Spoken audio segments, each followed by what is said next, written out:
Salut à tous, bienvenue à Fait de moins de Maurice. Moi, c'est Samuel, je suis l'animateur de ce podcast. Aujourd'hui, avant de commencer, j'ai un petit truc à plugger. Déjà, je voudrais remercier le lieu Cinémascope de nous avoir accueillis pour ce nouveau setup. Merci à eux. Merci aussi à Harps de nous avoir aidés pour le début du podcast avec leur studio qui se trouve à Saint-Hyacinthe. Puis, n'hésitez pas à aller voir la page Instagram de Mascotte Comedy Club. C'est un nouveau projet que j'ai lancé, une soirée d'humour. Tous les premiers jeudis du mois, on commence fort le 3 septembre. Donc, je compte sur vous. Tu as déjà une soirée d'humour en arrière de la cravate, hein? Si je me Oui, trompe pas. j'ai ma première soirée d'humour que c'était le 22 mai ici. Oui, comment ça s'est passé? Beaucoup de stress. Oui. Non, mais est-ce que les gens se sont présentés? Est-ce que On était une centaine. Vraiment, c'est Oui. c'est un beau succès. Oui. Qui Ça a étaient été- tes humoristes invités? J'avais Laurie Théroux, qui est une mascoutaine. Oui. J'avais Virginie Courtilleul aussi. Oui. Puis j'avais William Paquet, OK. que j'ai rencontré au spectacle de FAF Oui. à Drummondville. Parce que William faisait ses premières parties Oui. à cette époque-là. Fait que j'étais surpris de l'enthousiasme pour la soirée. Le public en redemandait. Fait que, Ça a été quoi tes défis de production de soirée, de la soirée d'humour? euh, Qu'est-ce que tu as trouvé le plus difficile? de pas me faire fourrer. Par les artistes? Pas nécessairement les artistes. Les artistes ont été super gentils, mais plus par les salles. OK. Pour la location de la Oui. salle, le technicien? Oui. Oui. Beaucoup de personnes, vu que j'étais tout seul, essayaient d'augmenter les prix, puis peut-être d'essayer de prendre un petit peu le dessus. L'agente de FAF, la gérante de FAF m'a aidé un petit peu à me situer, donc je la remercie. Oui, Salut. mais c'était surtout ça, c'est trouver une salle. Moi, je voulais faire ça à Saint-Hyacinthe parce que je suis de Saint-Hyacinthe. Quelle salle tu as utilisé? Pas celle-là ici? Oui, dans les ici, locaux? au Cinémascope. OK. Parfait. Je voulais une salle belle, qui fait professionnelle, même si c'était le premier spectacle. Au début, on regardait pour louer un loisir, mais il n'y avait pas l'équipement, rien. On a essayé quelques salles ici, soit pas de réponse, soit trop cher, soit pas fiable. Donc finalement, j'ai rencontré le propriétaire d'ici, Christopher, qui m'a ouvert les bras, puis qui m'a aidé, puis qui nous accueille aujourd'hui pour le podcast. Puis là, maintenant, c'est dans ces studios que tu vas Oui. continuer à faire des podcasts. Donc, 2 septembre, prochaine soirée d'humour. Le 3 septembre. 3 septembre. Le premier jeudi de chaque mois. Les soirées sont à 20h. 19h30. Es-tu capable d'annoncer tes prochains humoristes déjà ou c'est une surprise? C'est une surprise. OK. Je préfère pas annoncer les humoristes, comme ça, s'il y en a Les qui billets se sont en vente défilent. déjà? Les billets sont en vente au mascocomédie.ca. 25 puis c'est pas mal ça. Cool. Cool.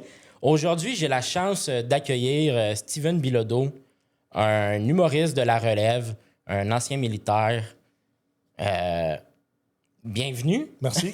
Enfin. Merci de ton accueil. Merci au studio de donner la possibilité de faire un podcast parce que tu me disais que tu es quand même assez nouveau dans Oui. ce domaine-là. Et ça me fait toujours plaisir d'aider les gens qui débutent, surtout dans ce domaine-là. Puis dès l'automne, je commence un nouveau poste comme professeur au CRTQ à Québec OK. dans l'attestation d'études collégiales en podcast. Donc, je vais être professeur d'entrevue. OK. Donc, ça me fait plaisir d'être avec toi dans tes premiers balbutiements de podcast, même si on n'est pas le premier. Oui. On en a plusieurs. On dit qu'on est en développement jusqu'à environ une centaine de podcasts, donc la route est longue, mais c'est une belle aventure. Michel me l'avait dit, Michel Grenier. Oui. J'ai parlé avant de lancer le podcast. Il m'a dit, de toute façon, le minimum jusqu'à 10 podcasts, c'est ton rodage. Oui. Vois comme un rodage, apprends, puis amuse-toi. Oui. Fait qu'on est en plein rodage. Bon rodage. Merci. J'aimerais savoir, Ouais. c'est qui Steven Bilodeau en dehors de la scène? Oui, c'est une bonne question. Qui je suis? Je suis un ancien athlète qui passait tout son temps au gym. Je passais tout mon temps à faire du sport. Et à un moment donné, avec le vieillissement prématuré de mon corps à cause de ma carrière militaire, puis du fait que j'ai joué du sport de haute compétition, ça m'arrivait à être plus limité. Et j'ai dû abandonner ce que j'aimais le plus, les sports, l'entraînement, pour en faire juste de façon récréative et seulement de temps en temps, parce que mon corps, il souffre énormément.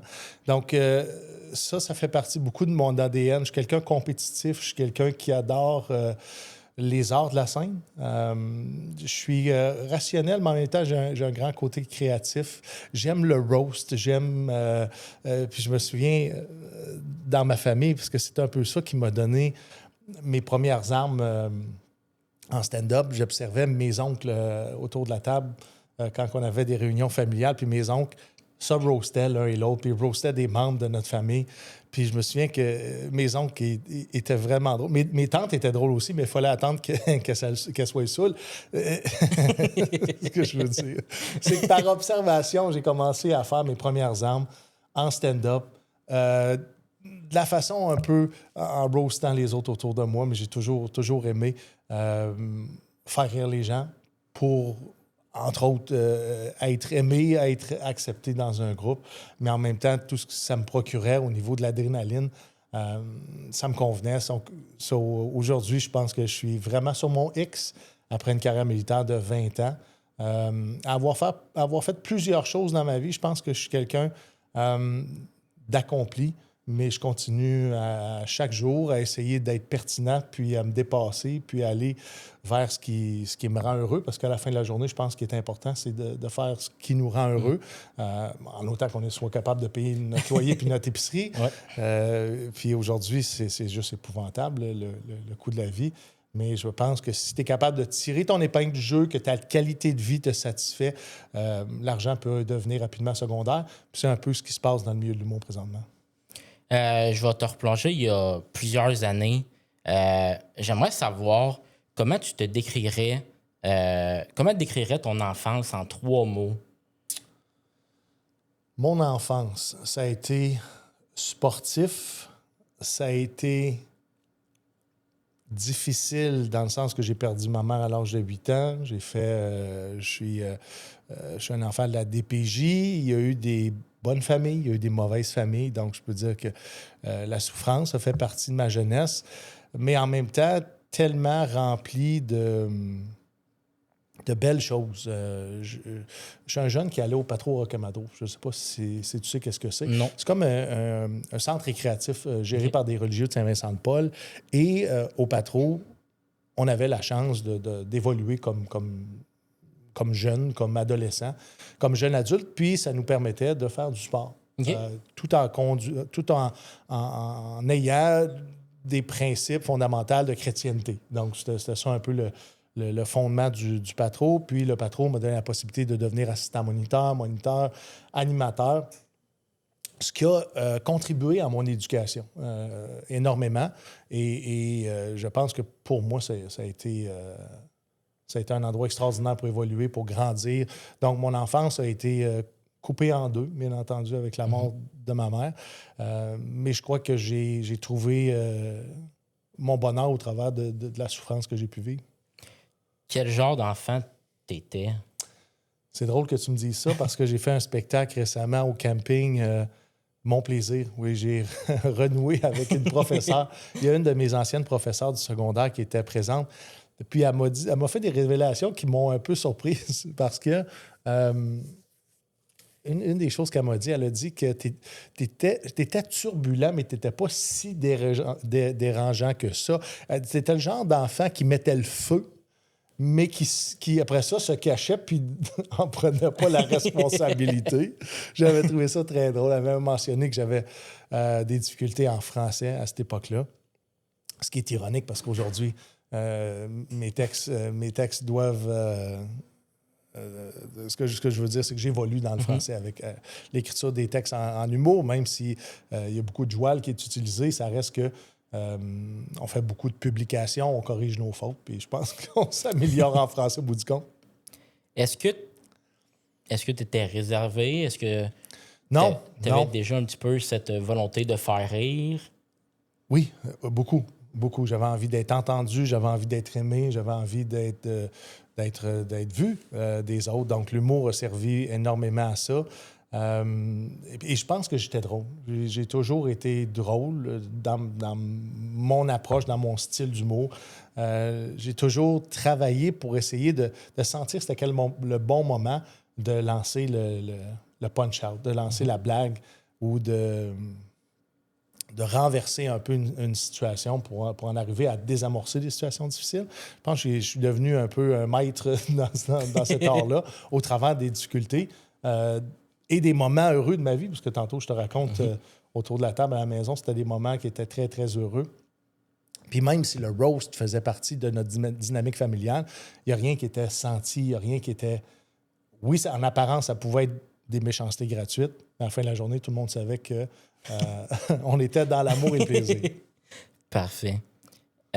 Répète-moi encore ta question. Je ne suis pas certain que j'ai bien répondu. C'était... est-ce que tu étais plus réservé? Non, c'est ça. J'étais un enfant qui était très sociable. En fait, j'ai toujours été un homme très, très, très sociable. Encore aujourd'hui, ce que je cherche au-delà de l'argent, c'est les contacts humains, les relations humaines. C'est ça qui était important pour moi. Puis j'étais... non, je n'étais pas gêné. J'étais gêné pour faire une présentation orale devant la classe pour un sujet.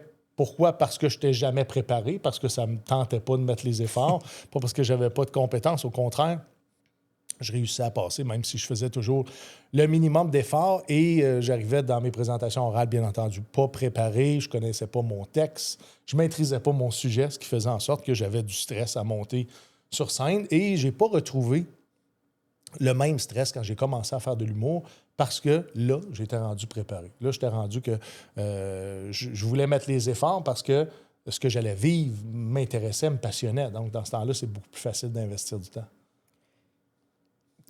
Est-ce que tu as un souvenir où tu t'es dit ou que tu as réalisé que l'humour prend une place importante dans ta vie?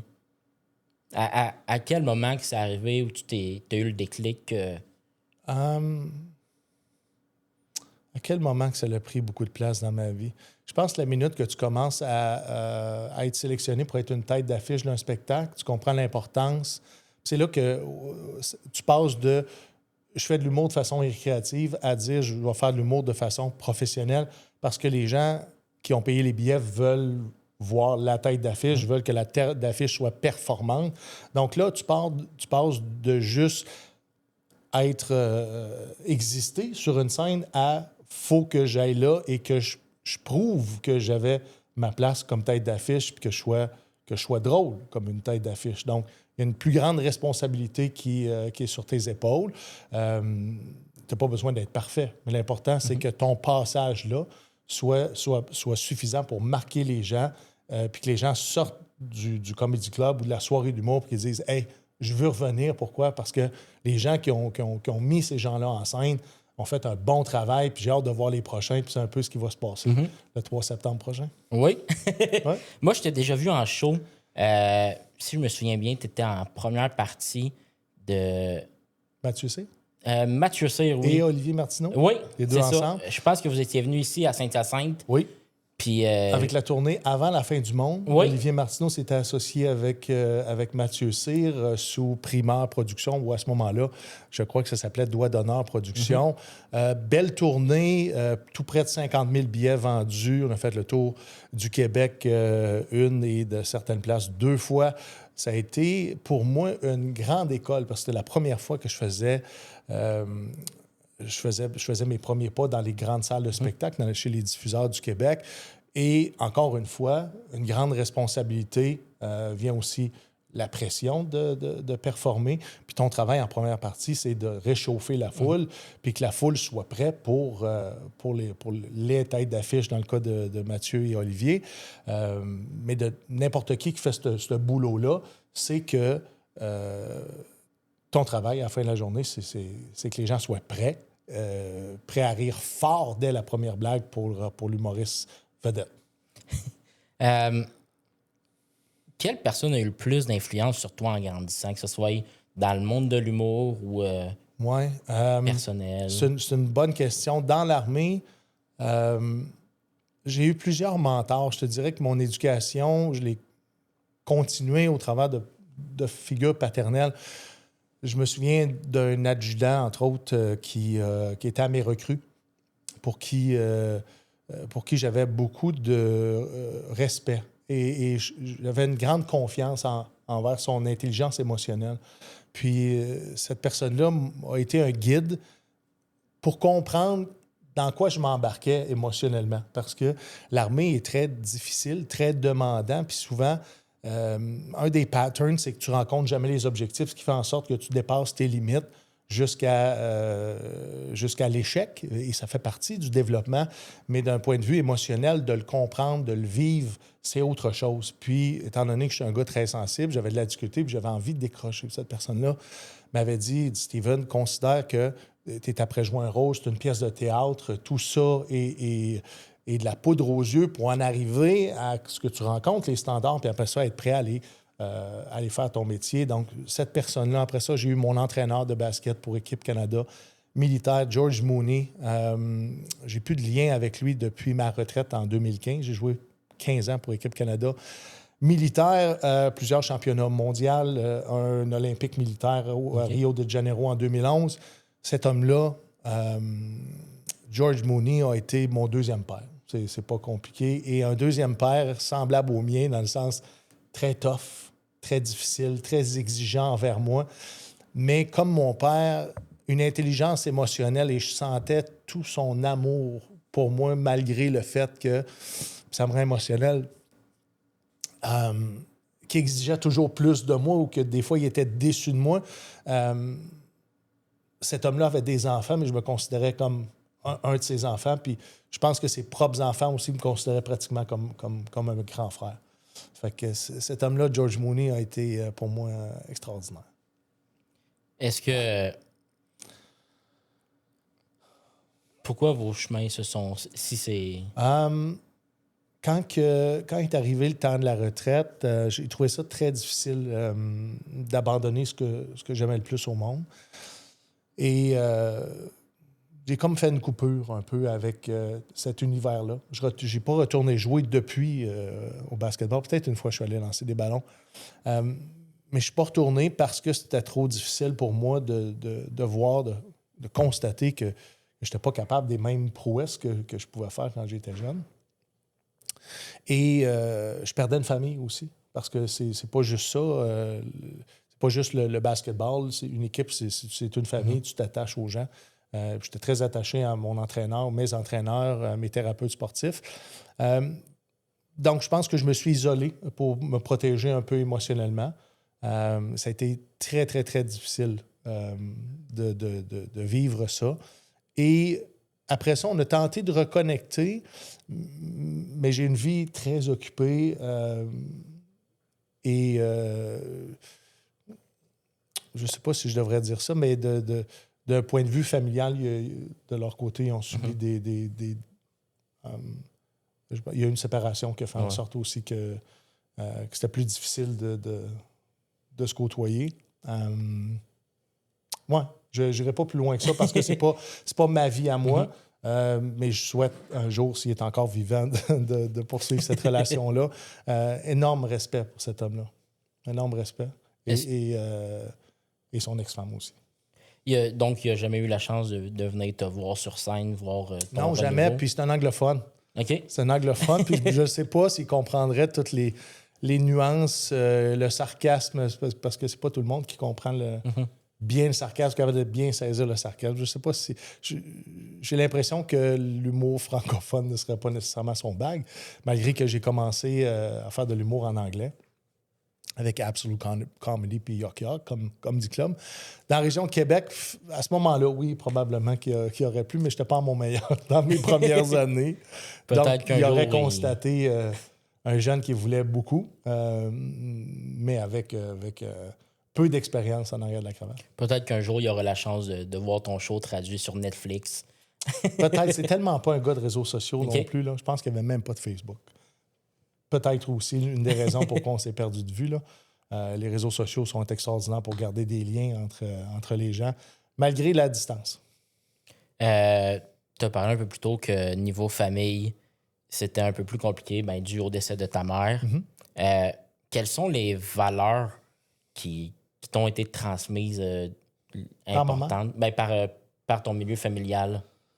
Comme je t'ai dit, le patron a fait quand même un bon travail avec des valeurs de la chrétienté ou est-ce que j'adhérais moins à la religion comme telle ou du moins, je pense que ce que j'adhérais moins, c'est le protocole, tout ce qui est rituel. Je pense que j'ai beaucoup de difficultés avec ça parce que se recueillir, prier, mettons, tout le protocole, le rituel, j'ai l'impression que je n'ai pas besoin de faire ou de dire quelque chose pour accomplir ce genre de choses-là. Ma spiritualité, je la vis beaucoup de façon intrinsèque en fonction des événements, des difficultés, des bons moments. Ça n'a jamais pris une grande place dans ma vie. Je suis loin d'être pratiquant. Cependant, je crois à une vie après la mort. Où est-ce qu'on s'en va après? J'en ai aucune idée. Je crois un peu à tout ce qui est énergie. J'aime beaucoup, je suis fasciné par les médiums. Je suis fasciné par ceux qui essaient de vulgariser un peu la vie après la mort, ou du moins de donner des hypothèses sur de quoi on va devenir. Puis je pense que c'est naturel quand tu vieillis puis que tu commences à avoir des difficultés physiques. Tu sais que le meilleur est en arrière de toi de commencer à réfléchir à ça.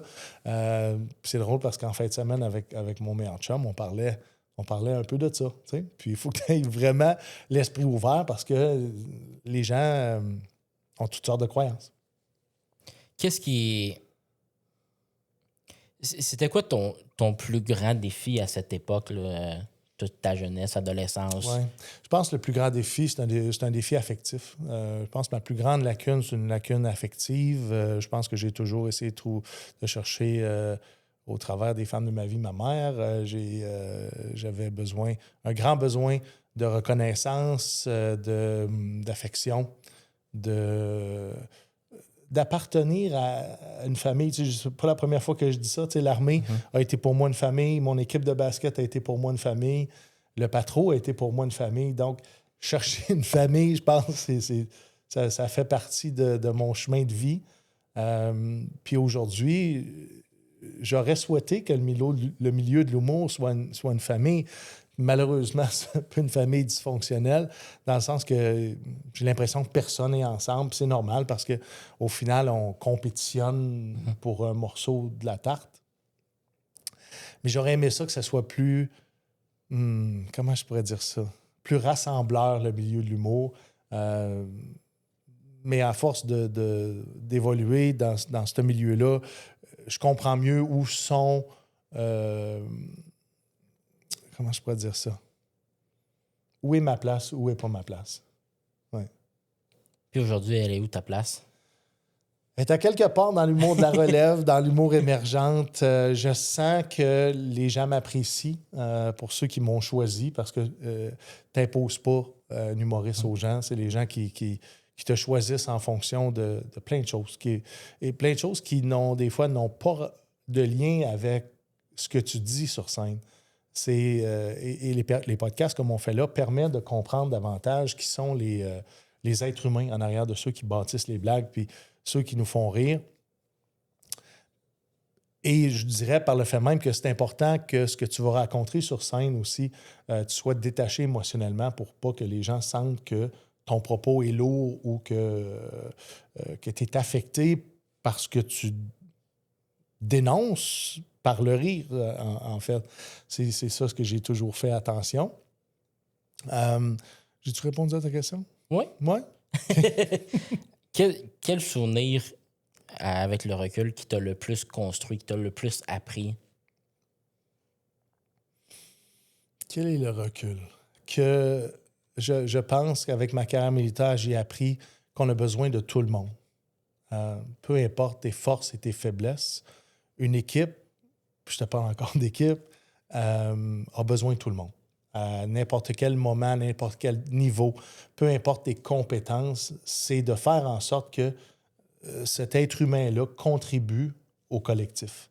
Ça, j'ai appris ça parce que je m'étais fait avaler un peu par la machine de l'armée qui souhaitait débusquer juste les plus forts d'entre nous, puis les plus rapides. Puis c'est une grande compétition pour monter en grade, mais une grande compétition aussi pour finir premier sur les courses, qui va te donner des points pour ton PR, ce qui va te permettre d'évoluer à des rangs supérieurs. Donc, cette compétition-là, je l'aimais énormément. Mais en même temps, c'est taxant. Répète-moi encore ta question. C'était quel souvenir qui t'a le plus construit, qui t'a le plus appris? Fait que celui-là m'a appris à... Tous les êtres humains sont importants dans une équipe. Il faut juste que tu trouves leurs forces puis de les utiliser à bon escient. J'ai appris aussi... j'ai appris j'ai appris à ne pas me laisser aller à ma première perception. Puis je te donne un exemple. Quelqu'un se comporte mal sur la route, tu vas être fâché, tu vas vouloir manifester ton mécontentement, mais sans nécessairement prendre en considération comment l'autre être humain, pourquoi l'autre être humain a agi comme ça. Puis quand tu commences à te poser la question pourquoi l'être humain fait les choses, là, tu commences peut-être à régulariser davantage tes émotions. Parce que si tu savais que la personne au volant vient de perdre sa mère, si la personne au volant vient d'être diagnostiquée avec un cancer, qui vient de perdre la garde de ses enfants, qui a des difficultés financières, quelqu'un d'empathique va changer complètement son comportement. Donc, je me suis mis à être davantage tourné vers l'être humain pour comprendre pourquoi il faisait les choses. Puis pour moi, ça m'a servi énormément. Quelles sont tes passions aujourd'hui en dehors de l'humour? Je joue encore au hockey une fois par semaine, même si ça me prend 2 jours pour m'en remettre. Le hockey est dans un aréna parce que j'ai commencé à jouer au hockey, j'avais 6 ans. Je me rappelle encore aujourd'hui, mon père m'avait acheté des gants Canadian Tire verts en cuir qui devaient dater des années d'Eddie Shore. L'odeur d'une aréna, l'odeur de patates frites. Encore aujourd'hui, je rentre dans une aréna et ça me rappelle ça. Le hockey me passionne. J'en écoute un peu plus à la télévision que j'en écoutais à l'époque. J'aime écouter du basketball. J'aime aller au cinéma. J'aime faire des événements, des festivals. Comme là, je m'en vais au festival du Cochon de Sainte-Perpétue, qui va avoir un regroupement des gens du monde du van life. J'ai aujourd'hui propriétaire de motorisé. Puis je te dirais, ça me passionne beaucoup de par ce que ça m'apporte. J'ai un grand sentiment de liberté, un sentiment d'être capable d'être sur la route, d'évoluer, rencontrer des gens, mais toujours de traîner avec toi ton safe space où est-ce que tu es capable de te reposer parce que de faire la route, ça demande beaucoup d'énergie, rencontrer des gens aussi, mais cette façon de vivre-là m'apporte énormément de nouveaux paysages et de nouveaux êtres humains à rencontrer, puis je trouve ça extraordinaire. Sinon, j'aime beaucoup de choses. J'aime faire de la construction. Okay. Je suis un gars qui adore faire des rénovations. C'est un peu ce que mon père m'a transmis comme héritage. Il était bon pour faire un peu n'importe quoi. Donc, je ne suis pas un pro dans rien, mais je suis capable de toucher à tout. Je pense que c'est le plus grand héritage qu'il a pu me donner après prendre soin de moi. Si tu as envie de t'amuser, on a une salle de cinéma à construire au 2e. J'ai de la misère à finir mon sous-sol. Donne-moi une couple d'années. Je vais être obligé d'inviter Réal Belland. Oui, je ne sais pas si Réal est si manuel que ça. Je ne l'ai jamais croisé.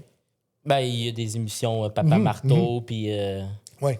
toutes ces affaires-là. Donc, il doit se débrouiller quand même. Sûrement. Sinon, j'allais dire Hugo Girard, si tu as besoin de démolir ta salle. Mais.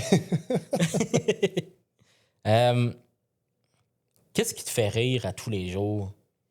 Ton style d'humour? Ouais. Qu'est-ce qui me fait rire? Les niaiseries. Vraiment, les niaiseries. Encore, je dirais pas une joke de pète, là, mais j'aime beaucoup les gens qui ont de la répartie. Puis que si on vit une situation et on crack une joke, je pense dans le contexte. Si c'est dans un contexte qui n'est pas humoristique, quelqu'un va cracker une joke au bon moment, avec le bon timing, avec le bon ton. Ça me fait beaucoup rire. Beaucoup rire. Et une dynamique où est-ce que plusieurs gens embarquent dans cette dynamique-là, aussi, ça va me faire rire parce que les gens vont être dans le plaisir, vont être dans la création, puis ils ne seront pas nécessairement dans le jugement. Donc, je te dirais, ce qui me fait rire le plus, c'est pas nécessairement les blagues sur scène, mais c'est des blagues de la vie quotidienne. Puis il y a des gens qui font pas d'humour qui sont vraiment drôles. Oui. C'est quoi ta qualité qui te rend le plus fier aujourd'hui? Je te dirais, je pense que c'est mon intelligence émotionnelle. Je pense justement le fait d'être je veux dire, plugué sur l'être humain, mais sur le partage des émotions, le partage du vécu. c'est sûr que ça vient quand tu commences à avoir du bagage et des difficultés, mais que aussi tu as eu des bons moments de partager ça avec les gens. Parce que s'il y a une chose que j'ai souffert dans ma vie, c'est d'avoir voyagé le monde, d'avoir vu plein de choses, mais de ne pas avoir nécessairement été capable de le partager avec quelqu'un. Donc aujourd'hui, c'est important pour moi, quand je vis quelque chose, j'ai envie de le partager.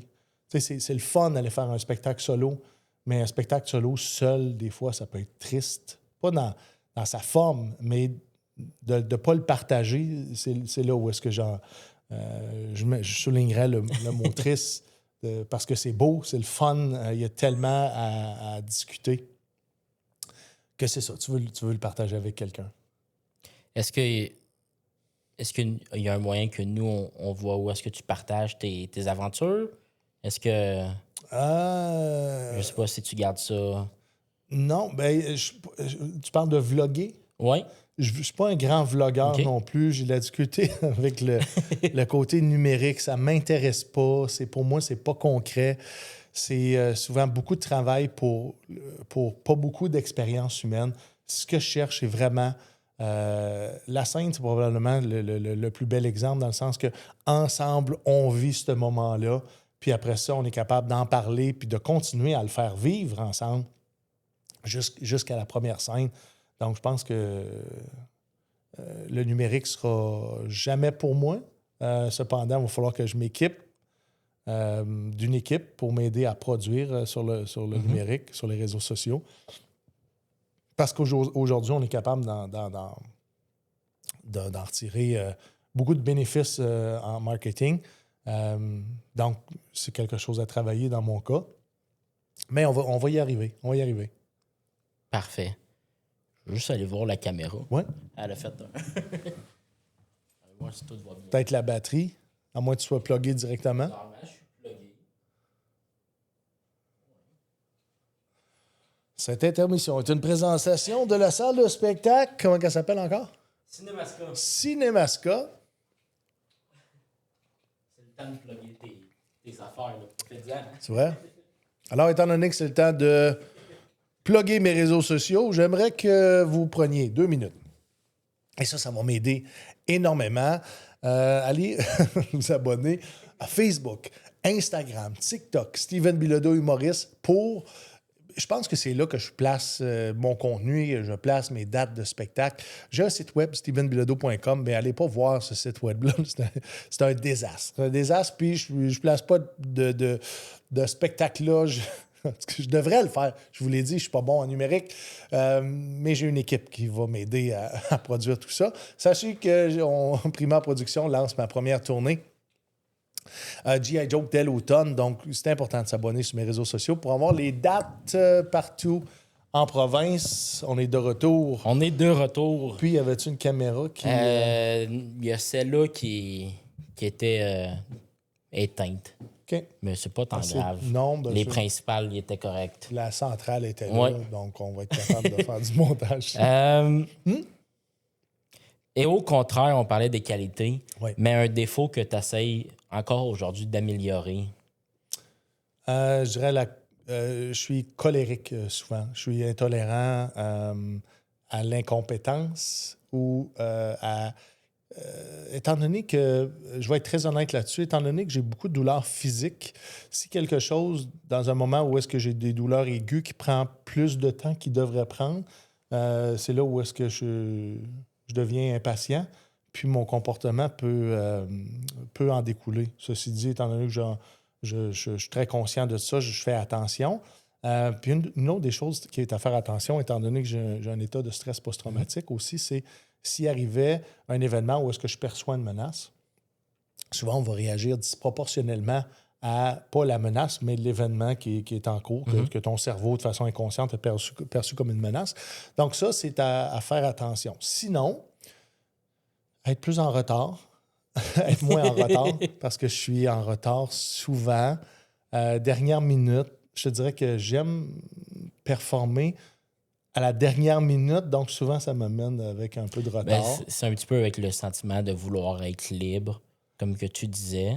Ça se Oui, rejoint un petit peu. ou de ne pas être prêt à mettre les efforts tout de suite. Là, tu sais, c'est un peu de procrastination. Je ne sais pas ce que ça veut dire, mais je pense que je procrastine beaucoup. Mais encore là, c'est souvent en lien avec je veux être en contact avec les humains plutôt que de faire ce que je devrais faire. Je privilégie beaucoup, c'est ça, les rencontres humaines. Qu'est-ce qui te motive à te lever le matin? Qu'est-ce qui. Ben, manger. J'ai très faim. Non, ce qui me motive, je pense, j'aime vivre. Pour vrai, j'adore ma vie. Je la changerai pas avec personne. Même si je suis en douleur à tous les jours, il y a suffisamment de belles choses dans ma vie pour me lever le matin. J'ai toujours envie de la prochaine aventure. Puis, étant donné que je suis quelqu'un qui s'étourdit puis qui a énormément de choses dans son horaire, quand je me lève le matin, je le sais que j'ai quelque chose d'intéressant à faire. Je le sais que je vais avoir quelque chose de nourrissant qui va me donner des émotions agréables, qui va me permettre de me propulser jusqu'au lendemain. Il peut y avoir des difficultés au travers de tout ça, mais essentiellement, je vais mettre beaucoup, beaucoup de focus dans ma journée sur ce qui va me nourrir. Donc, il est possible que je laisse certaines responsabilités de côté pour aller mettre un équilibre et aller chercher ce que j'ai besoin. On a parlé au début du podcast un peu plus de ton enfance. On va aller au moment où que tu t'es enrôlé dans l'armée. Oui. Le lien que j'ai envie de faire avec ça, c'est que le background sert beaucoup dans l'humour. Oui. Donc, j'ai envie de comprendre qui est Steven Bilodeau. Puis justement... Tu veux aller voir? Non, c'est encore cette caméra-là. C'est pas... C'est correct. On va se démerder avec les deux autres. Recommence ta question. Oui. Savoir pourquoi tu avais choisi de t'enrôler dans l'armée. Oui. Tantôt, je t'ai parlé de roast. Je t'ai parlé de famille. Je t'ai parlé de plein de choses. Mais la raison pour laquelle je voulais rentrer dans l'armée, c'est un peu par manque d'options. Je travaillais comme technicien en service de garde en milieu scolaire. Ça a été la voie que j'avais choisie. Je vous ai parlé du patro, donc j'ai été assistant moniteur. Après ça, j'ai été animateur pour la Ville de Québec, ce qui m'a amené, par personne interposée, à devenir technicien en service de garde en milieu scolaire sans avoir de formation complète. Je suis resté là environ 1 an et demi. J'ai remplacé une maternité pour la première année, puis après ça, on m'a donné un poste complet. Cependant, on m'avait dit que, étant donné que je n'avais pas de formation complète, éventuellement, je pouvais être remplacé.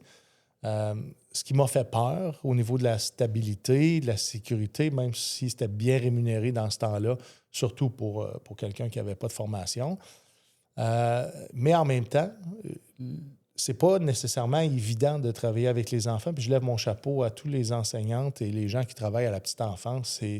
C'est beaucoup, beaucoup de travail, beaucoup d'attention, beaucoup d'énergie qui est déployée pour animer, élever des enfants. Puis je ne me voyais pas faire ça à 40 ans, pour être bien honnête. Je ne me voyais pas à 40 ans avec des douleurs physiques, être à 4 pattes avec les enfants ou à préparer une programmation en animation. Peu importe les volets, que ce soit culturel, social. Je ne me voyais pas faire ça. Puis l'armée est devenue une option de carrière pour moi. Puis étant donné que j'avais besoin de stabilité, j'avais besoin d'une pension, je pense. J'avais besoin de bâtir quelque chose pour qu'un jour, je pense que je trouve une forme de liberté. Puis on parlait à cette époque-là, ma génération, on parlait de liberté 55. Donc, à 55 ans, tu prenais ta retraite. Donc, j'avais ça dans le collimateur, de prendre ma retraite un jour. Donc, l'armée est devenue, pour moi, sans savoir c'était quoi, une carrière. Ouais. Est-ce que comment ta famille a réagi à ce choix de carrière? Est-ce que... Je pense qu'au début, tout le monde trouvait ça très intéressant. Je pense peu de gens, surtout dans mes amis, croyaient ma capacité à faire une carrière militaire. Peut-être par les signes que je montais quand j'étais jeune. Il faudrait que je leur demande ou je leur pose la question. Mais les gens trouvaient ça très ludique et sans savoir dans quoi je m'embarquais.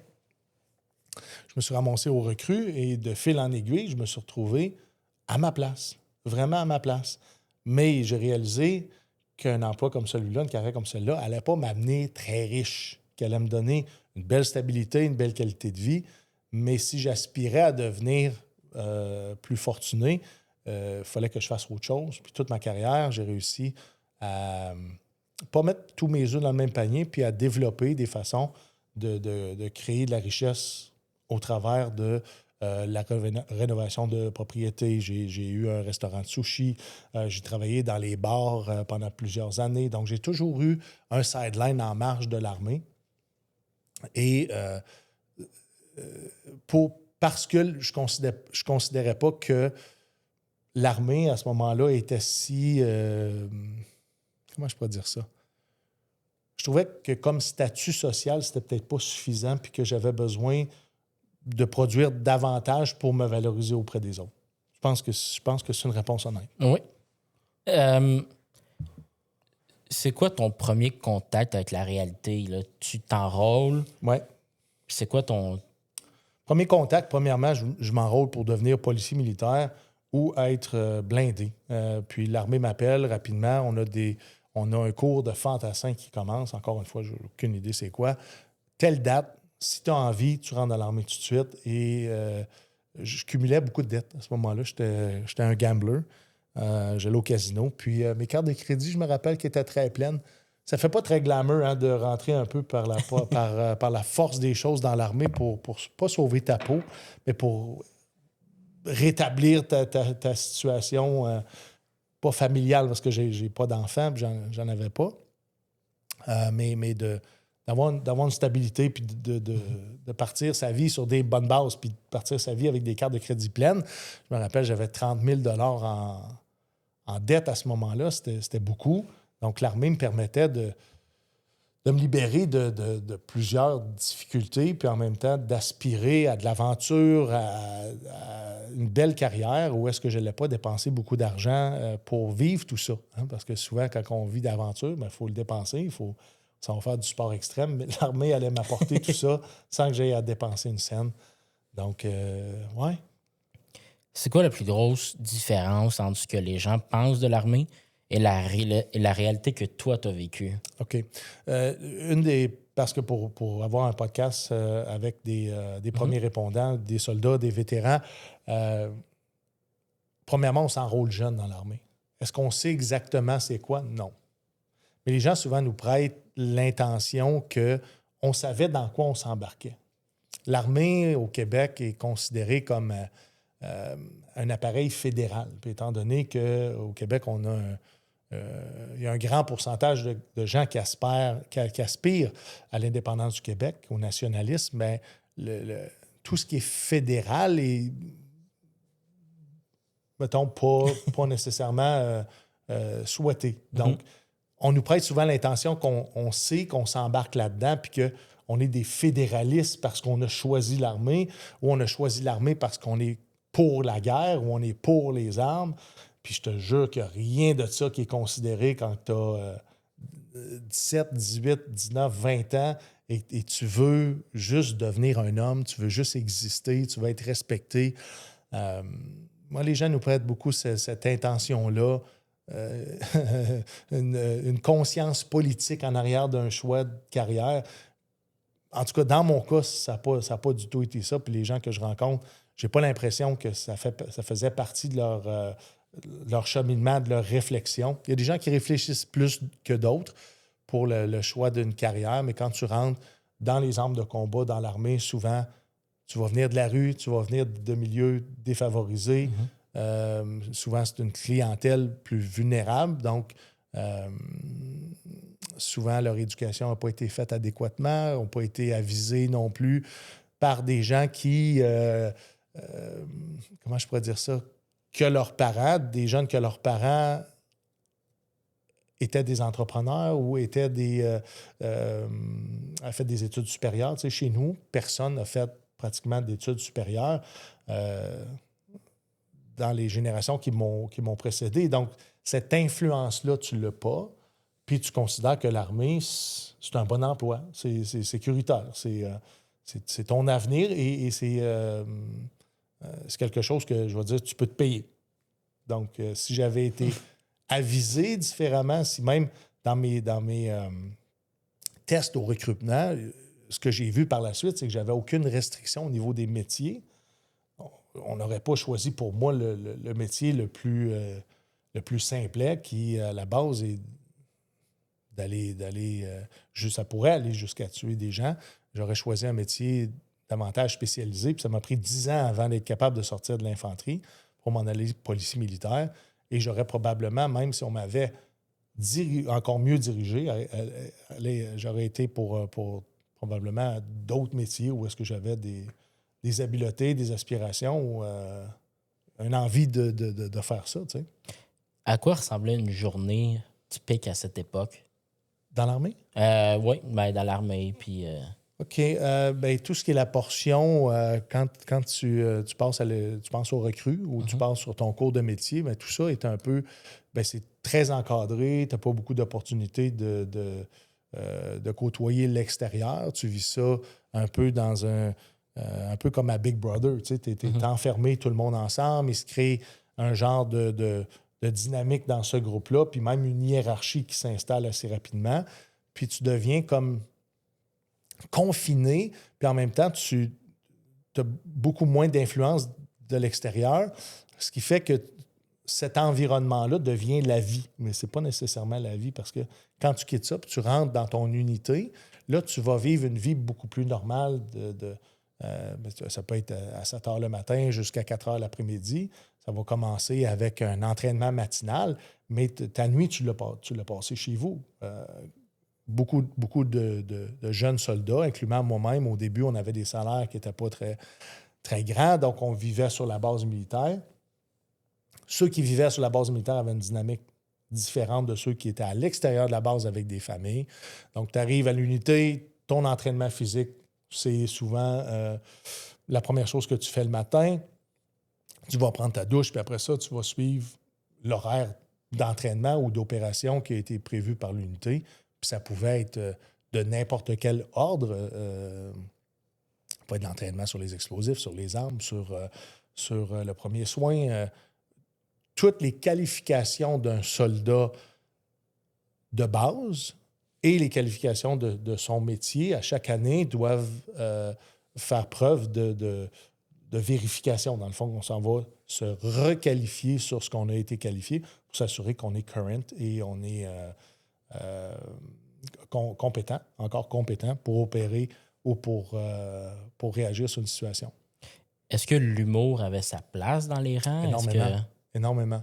Je pense que si j'avais pas été, je vais dire, un humoriste comme soldat, j'aurais probablement été imprégné émotionnellement d'une façon différente sur les difficultés ou les opérations que j'ai menées. Donc, cet humour-là était nécessaire pour les entraînements parce que, puis je vais faire une différence entre les entraînements et les opérations réelles, comme les opérations en Afghanistan. C'est qu'au niveau de l'entraînement, on considère ça que comme... j'ai considéré ça comme, je vais parler pour moi, là, comme étant un peu... comment je pourrais dire ça? Des fois, pas nécessaire ou banal. Donc, et ce que tu devrais faire, c'est devrais t'entraîner comme tu fais ton travail, tu sais, comme tu combats. Et souvent, c'était pris à la légère. Et c'était plus difficile parce qu'il y avait moins d'adrénaline, il y avait moins d'implication, il y avait moins de risques. Donc, dans ce temps-là, tu tombes un peu... comment je pourrais dire ça? L'humour prend beaucoup de place parce que c'est plate, c'est difficile, c'est du déjà-vu. Puis même à une époque, on n'avait pas suffisamment d'argent pour avoir de la munition. Donc, en exercice, quand tu tirais sur l'ennemi, parce qu'on faisait notre propre ennemi, il fallait faire des paf-paf avec notre bouche. Là. C'était ça. Il fallait faire des bruits d'armement parce qu'on n'avait pas la possibilité d'avoir de la munition parce qu'il y avait des coupures budgétaires. Ouais. Et l'armée, c'est beaucoup d'attentes. Beaucoup d'attentes. Tout le monde prend, à tous les rangs, tout le monde prend un peu de temps pour que tout le monde arrive à l'heure en même temps, ce qui fait en sorte que des fois, pour arriver à l'heure en même temps, bien, il y a plusieurs personnes de façon interposée qui t'ont demandé d'être là 2 heures d'avance. Donc, sachez-le. Est-ce que toi, tu arrives en avance? Là, tu n'as pas le choix. Tu n'as pas le choix parce que ce qui est chiant dans l'armée, c'est ce qui impose un peu ce rapport de force-là, c'est que si tu n'es pas compliant, ça veut dire que tu réagis pas de façon positive aux ordres qui te sont donnés, bien, il y a une conséquence. Puis la conséquence n'est pas seulement donnée à toi, mais donnée au groupe. Donc, tu as toujours la pression du groupe à ce que tu te conformes puis que tu sois discipliné, parce que sinon, tu vas faire payer tout le monde. Et ça, c'est chiant parce que ça a amené beaucoup d'harcèlement, beaucoup de bullying, beaucoup de représailles envers certains soldats qui avaient plus de difficultés à se discipliner au fil du temps. Donc, non, j'essayais, parce que les conséquences étaient très grandes, de ne pas être en retard à ce moment-là. C'est peut-être pour ça qu'aujourd'hui, je suis plus en retard, parce qu'il a fallu que je me force à être à l'heure toute ma carrière. À quel moment que tu as commencé à sentir que cette vie-là n'était peut-être plus nécessairement faite pour toi, qu'il fallait que tu te... Première mission en Afghanistan, quand je suis revenu, j'avais l'impression que je comprenais plus le monde dans lequel je vivais. J'ai passé 6 mois sur des terrains de golf, essayer de m'isoler, puis essayer de comprendre aussi comment mon corps réagissait à un retour à la vie civile après avoir vécu autant d'intensité, de risque, d'adrénaline.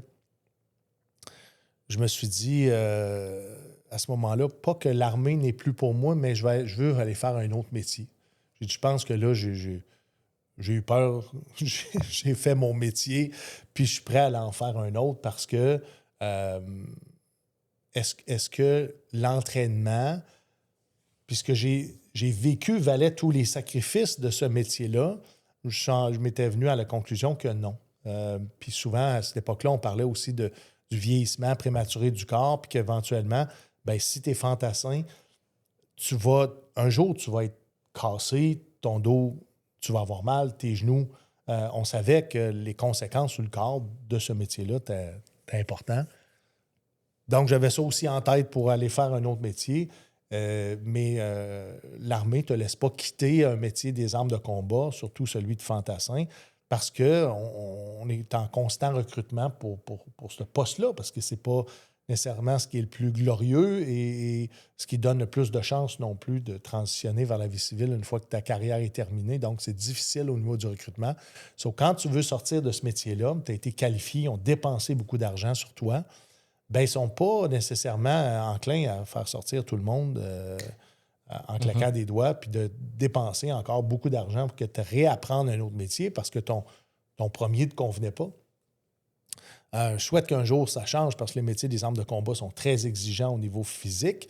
Puis si on veut conserver nos soldats, puis qu'on ne veut pas tous les avoir dans l'invalidité, une fois que la carrière est terminée, bien, peut-être qu'on devrait envisager de les changer de métier après quelques années dans les armes de combat pour ceux qui le souhaitent ou pour ceux qui, physiquement, ont plus de difficultés. Puis je pense qu'on est capable de voir avec la médecine des signes de vieillissement. De toute façon, les gens le sentent dans leur corps qui commencent à être fatigués. C'est difficile.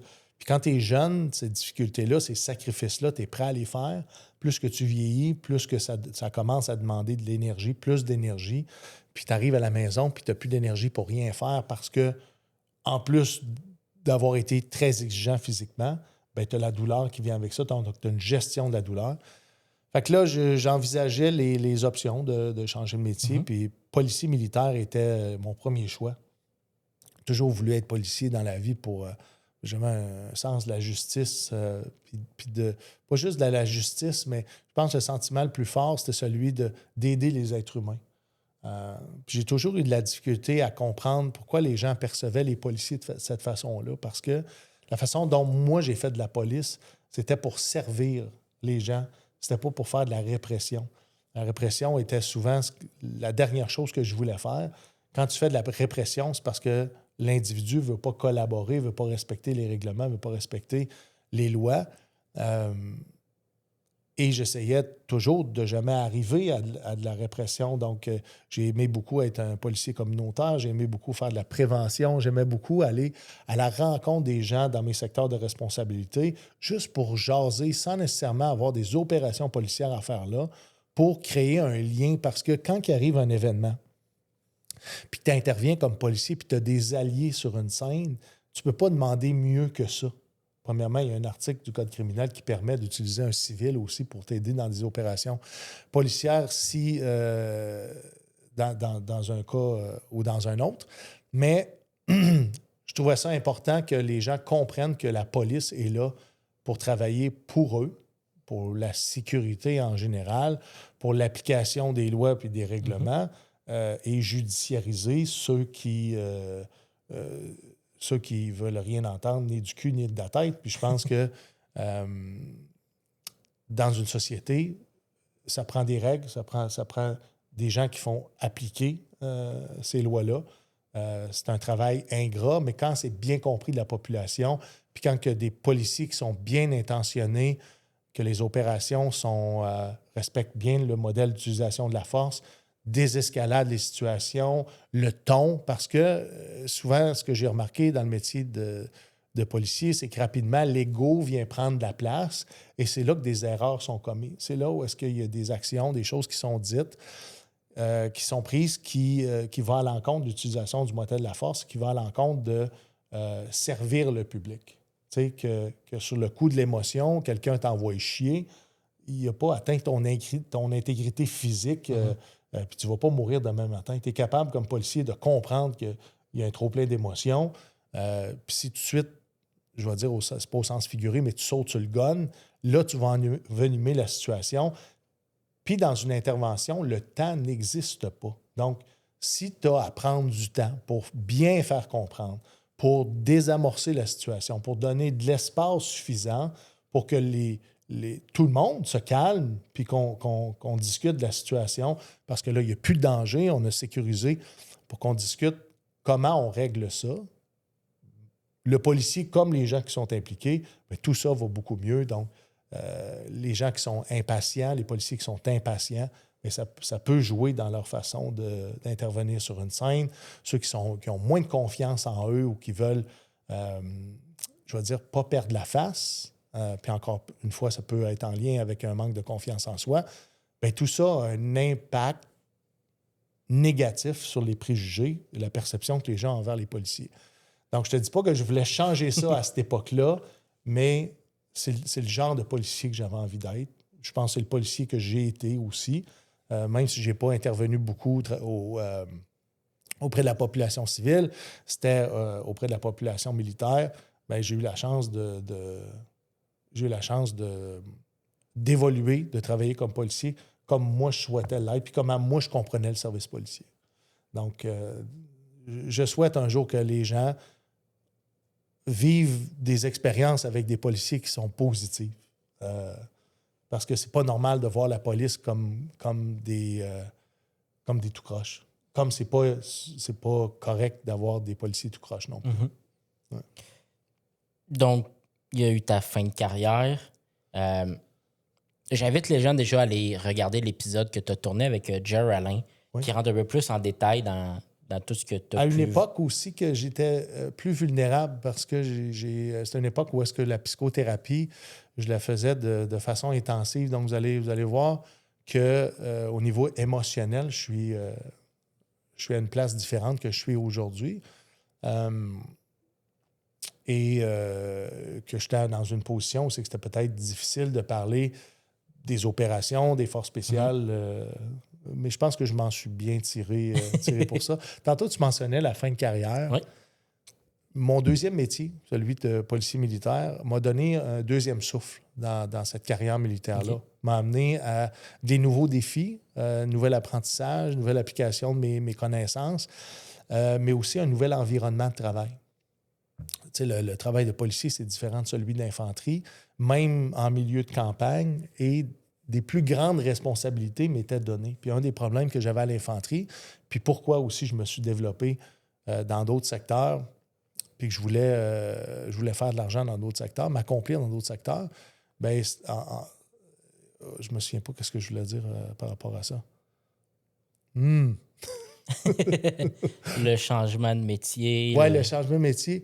Le deuxième souffle. L'environnement était différent. Donc, pour moi, c'est comme si je recommençais une nouvelle carrière. OK. Mais je savais rapidement qu'une fois mon entraînement de policier militaire terminé, j'allais m'en aller appliquer aux forces spéciales. Donc, c'était déjà dans ma tête. J'avais travaillé avec eux en théâtre opérationnel en 2007-2008. On avait fait des opérations ensemble. J'avais déjà un bon lien. Et je travaillais aussi comme protection rapprochée, comme garde du corps du général commandant, ce qui me permettait d'être plus proche de ces emplois spécialisés-là. Donc, on m'a envoyé à Bagotville, dans la ville de Saguenay, pour aller faire confirmation de mon junior MP et de toutes mes compétences que j'avais apprises. On s'en allait les maîtriser pour éventuellement changer d'unité puis m'en aller à Dwyer Hill Training Center, qui, à cette époque-là, les policiers militaires étaient attachés à l'unité des forces spéciales jusqu'à temps que, je ne sais pas si les gens se souviennent de l'histoire de Russell Williams, qui était un colonel de la base de Trenton, qui avait commis des crimes. Moi, ça me dit rien. Et que la police militaire enquêtait sur ses propres crimes. Il était commandant, donc il y avait les rapports de la police militaire sur son bureau le matin même. Donc, il pouvait savoir même comment la police enquêtait ses propres crimes. Okay. Et à ce moment-là, l'institution, les Forces armées canadiennes ont rendu indépendant la police militaire du commandement, et ce qui a permis des opérations policières plus sans avoir une apparence de conflit d'intérêt ou d'avoir un conflit d'intérêt comme le cas de Russell Williams. Donc, la police militaire, au niveau des forces spéciales, a changé, est devenue une organisation à part entière qui s'appelait SOF-MPU. Donc, à ce moment-là, les opérations policières étaient plus, comment je pourrais dire ça, indépendantes des opérations des unités pour lesquelles la police militaire était employée. Parce que la police militaire, essentiellement, c'est un peu comme la GRC, on a des secteurs d'opération et on offre le service policier, tous les branches du service policier à ces unités-là. Donc, je continue. Oui. Ça me donnait un nouveau souffle. Cependant, là, je commençais à être magané physiquement. Et mentalement. On savait très bien que j'avais des difficultés, des challenges de santé mentale, mais on était capable de s'adapter avec de la médication, puis parce que, à force de résilience au travers d'épisodes potentiels traumatiques, bien, on devient des experts un peu à se couper de nos émotions, à être capable de trouver des façons de coper avec les difficultés. Mais à un moment donné, ça devient too much. Et là, c'est là que tu commences à réaliser que là, je ne suis plus capable de performer comme je performais. Même si je le souhaite beaucoup, beaucoup, beaucoup, il y a un épuisement professionnel qui arrive avec ça. Donc, tu réalises que tu es moins confiant en tes moyens aussi pour les exercices, les opérations, qui comportent des risques. Puis quand tu es moins confiant pour un soldat dans tes moyens, c'est drôle que ça parte du cerveau, mais ça a un impact sur le physique. C'est là où est-ce que tu commences à douter. Et dans les opérations, c'est là que c'est difficile, puis ça peut être dangereux. Donc, dans mon cas, on a officialisé mes problèmes de santé mentale sur papier, ce qui me rendrait inapte à continuer à servir dans les Forces armées canadiennes, puis surtout aux forces spéciales. Donc, je ne rencontrais plus les règles universelles de service, et c'est là que j'ai senti que la porte était plus proche que je pensais. J'étais prêt à accepter tout ça parce que je savais pertinemment les risques au cours de ma carrière j'étais prêt à accepter les conséquences de la carrière militaire et de faire autre chose aussi. Tu sais.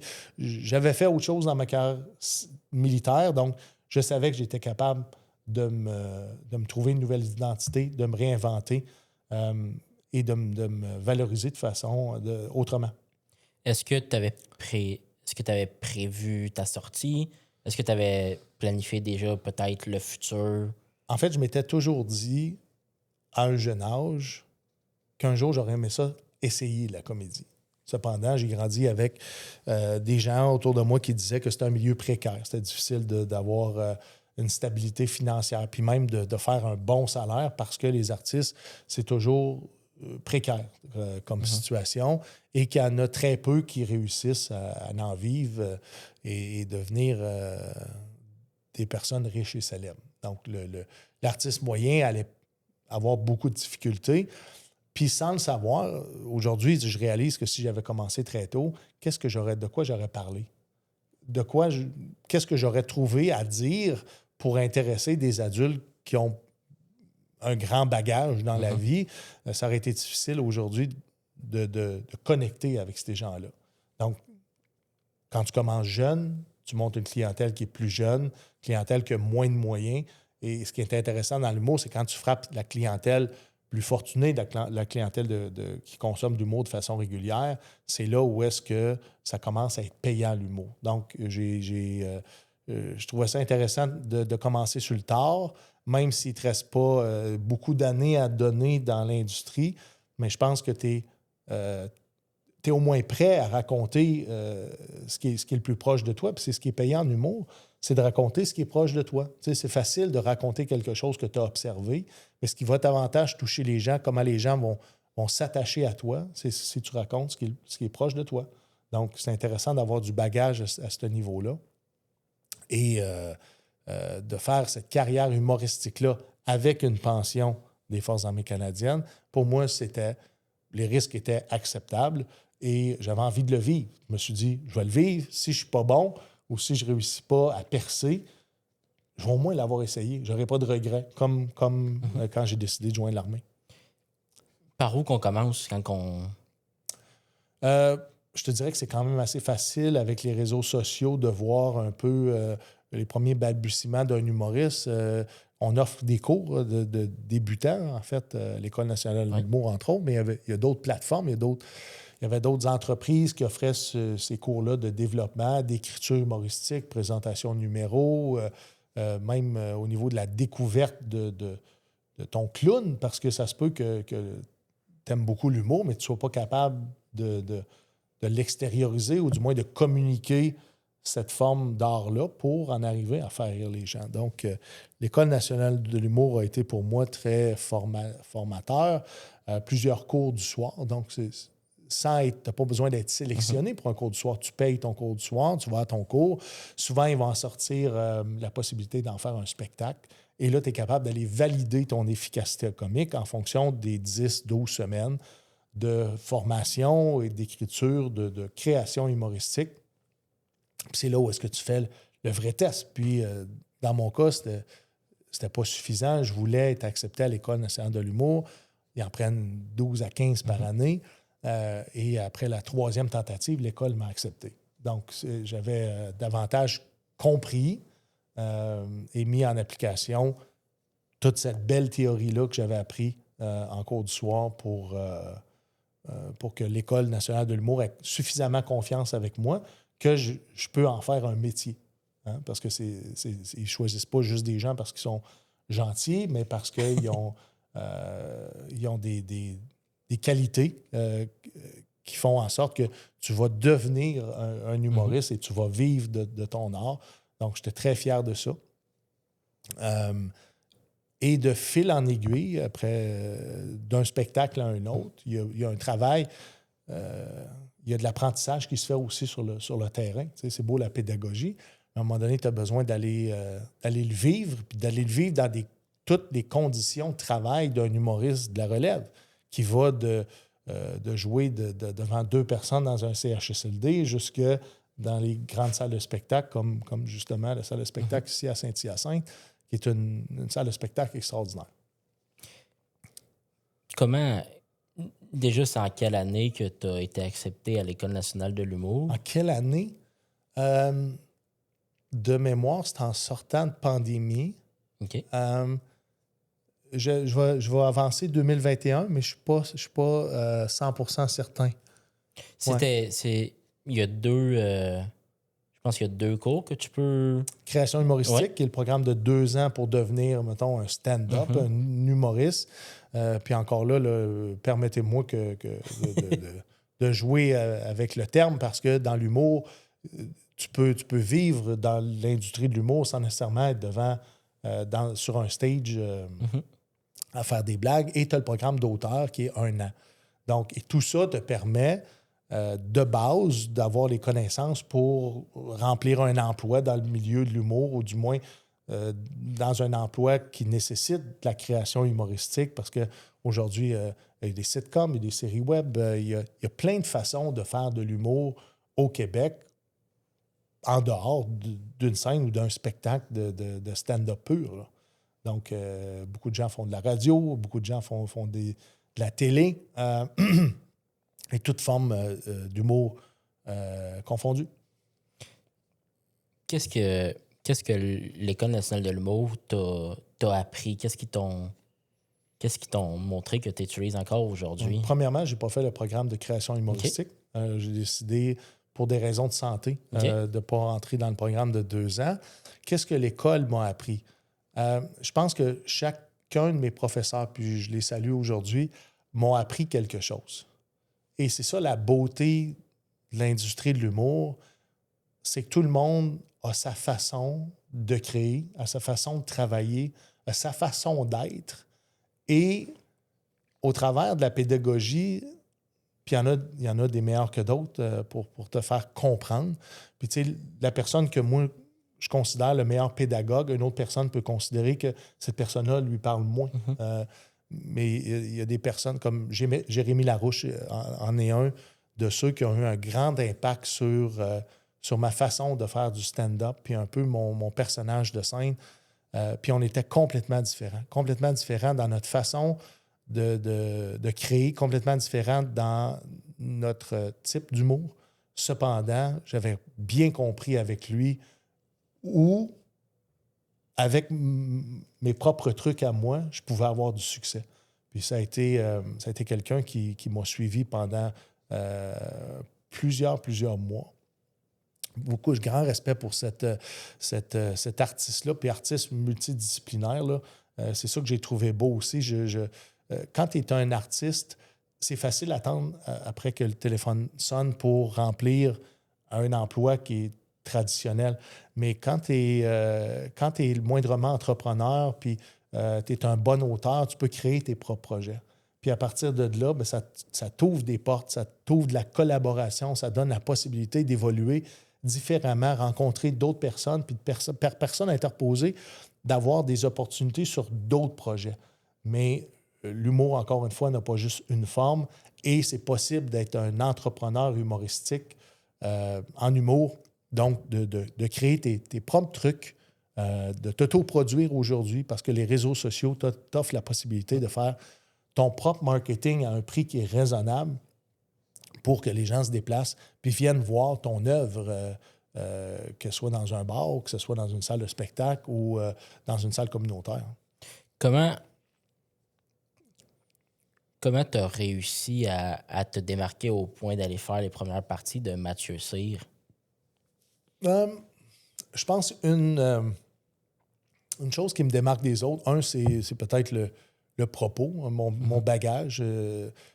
Même si au Québec, on ne semble pas nécessairement avoir en affection les militaires puis les vétérans. Encore une fois, je te parlais de couleur politique ou du moins de la nature de l'emploi. Les gens vont avoir beaucoup de préjugés. Repose-moi ta question encore. Je voulais savoir comment tu t'étais rendu à aller faire les premières parties de Mathieu Cyr. Comment je me suis démarqué. Je pense... J'ai des habiletés pour improviser. Je pense qu'aujourd'hui, quelqu'un qui improvise, quelqu'un qui... le plus que tu dissimules le fait que ce soit un texte écrit, je pense le plus efficace ou le plus naturel, le plus authentique possible, les gens vont te percevoir. Moi, sur scène, j'ai l'impression que je mets mes tripes sur la table, mon cœur... je l'offre en même temps que mes blagues. Puis je pense que c'est ce qui fait que les gens perçoivent que même si je peux dire des énormités, il n'y a rien de ça qui est réfléchi ou mal intentionné. Donc, je pense le fait que je suis capable de me permettre d'aller au-delà des limites que des fois qu'on s'impose comme société, ça fait en sorte que hey, ce gars-là est capable d'aller un peu plus loin que les autres. Pourquoi? Parce qu'il ne considère pas que exemple, de faire une blague sur une minorité, ça ne doit pas être fait. Puis je t'explique pourquoi. Je considère qu'on devrait rire de tout le monde. Pourquoi? Pour être capable d'inclure tout le monde. Et ça, je trouve ça important. Puis important que les gens comprennent que c'est pour ça qu'on fait des blagues sur des minorités. C'est parce qu'on les considère. Arrête de faire des blagues sur quelqu'un et à ce moment-là, tu vas arrêter de le considérer. Est-ce que tu penses que ton background en tant que militaire influence toujours ton style d'humour? Est-ce que G.I. Joe est toujours proche de G.I. Joke? De moins en moins, je suis militarisé. De moins en moins, je vais placer dans mes textes certaines choses. Je pense que là, maintenant, j'y vais davantage avec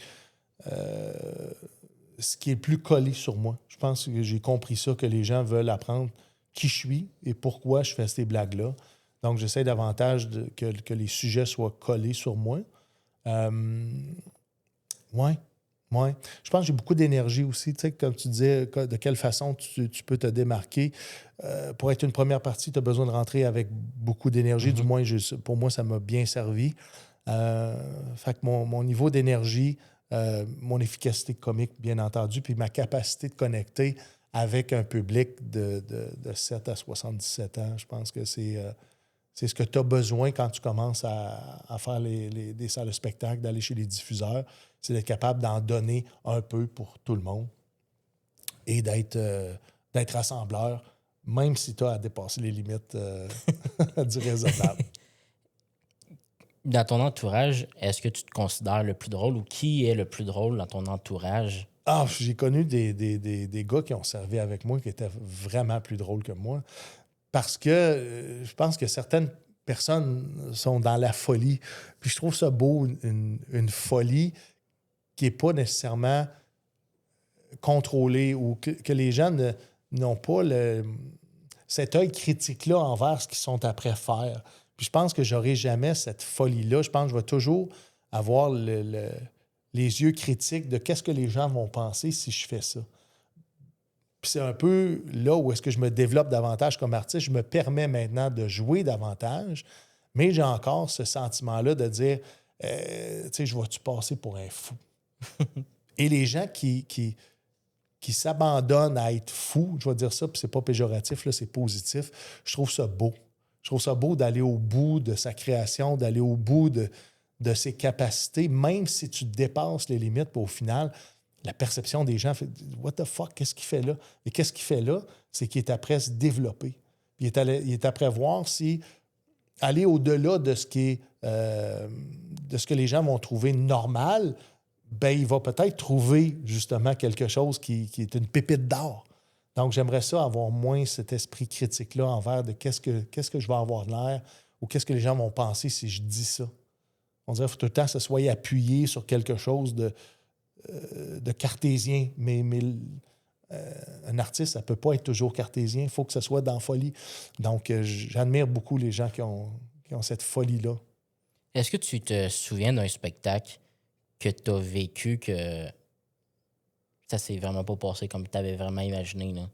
Les textes n'ont pas sorti comme il faut, je sais. Non, j'ai l'impression que je me suis toujours préparé pour... puis c'est un peu la raison pour laquelle je fais de l'humour. Je fais de l'humour pour faire des gains émotionnels, pour sortir de là avec cette charge émotionnelle-là positive qui va me nourrir pendant peut-être 24, 48 heures. Tu sais, c'est la raison pour laquelle je déploie autant d'efforts pour être sur scène. Donc, c'est important pour moi que je sache que quand je vais sortir de scène, je vais avoir mon bonbon. Je vais avoir ce pourquoi j'ai travaillé, ce pourquoi je fais de la scène, ce pourquoi j'ai choisi ce métier-là. C'est pour que ça goûte bon. Donc, je vais toujours prendre des risques en fonction que le résultat soit à la hauteur de mes expectations. Mais ça arrive des spectacles où est-ce que tu n'as pas les meilleures conditions de travail, où est-ce que à ton arrivée sur scène, c'est exemple, ça fait 2h10 que les gens sont dans la salle de spectacle, puis ça se peut qu'il y ait plus d'énergie, puis que ta perception de leur appréciation de ce que tu fais n'est pas à la hauteur de ce que tu as fait, mais quand tu te mets à réaliser circonstanciellement tout ce qui est arrivé, bien là, tu en trouves la satisfaction. Tu ne peux pas tout contrôler ton environnement, mais tu peux contrôler, bien entendu, ton efficacité comique et les risques que tu prends à présenter du nouveau matériel pour puis tu as souvent déjà entendu ça dans le milieu, de faire une sandwich à la marde. Donc, si tu as quelque chose de nouveau, ou est-ce que tu es moins confiant avec le résultat ou l'efficacité comique, ben tu n'en feras pas un numéro complet. Donc, tu ne prendras pas le risque, surtout en début de carrière. Il est possible que des humoristes plus établis peuvent se permettre de prendre ce risque-là parce que j'ai l'impression qu'avec la notoriété, avec le temps, avec le fait que les gens ont réalisé que tu avais de l'efficacité comique, vont te permettre de prendre plus de risques juste de te voir de par leur impression, de par le passé, comment je pourrais dire ça, les projets qui t'ont fait rire, bien, on va leur donner plus de chances qu'un humoriste qui débute parce qu'on va beaucoup l'étudier et on va voir, il me fait-tu rire, lui? Donc, j'ai jamais pris des très grands risques.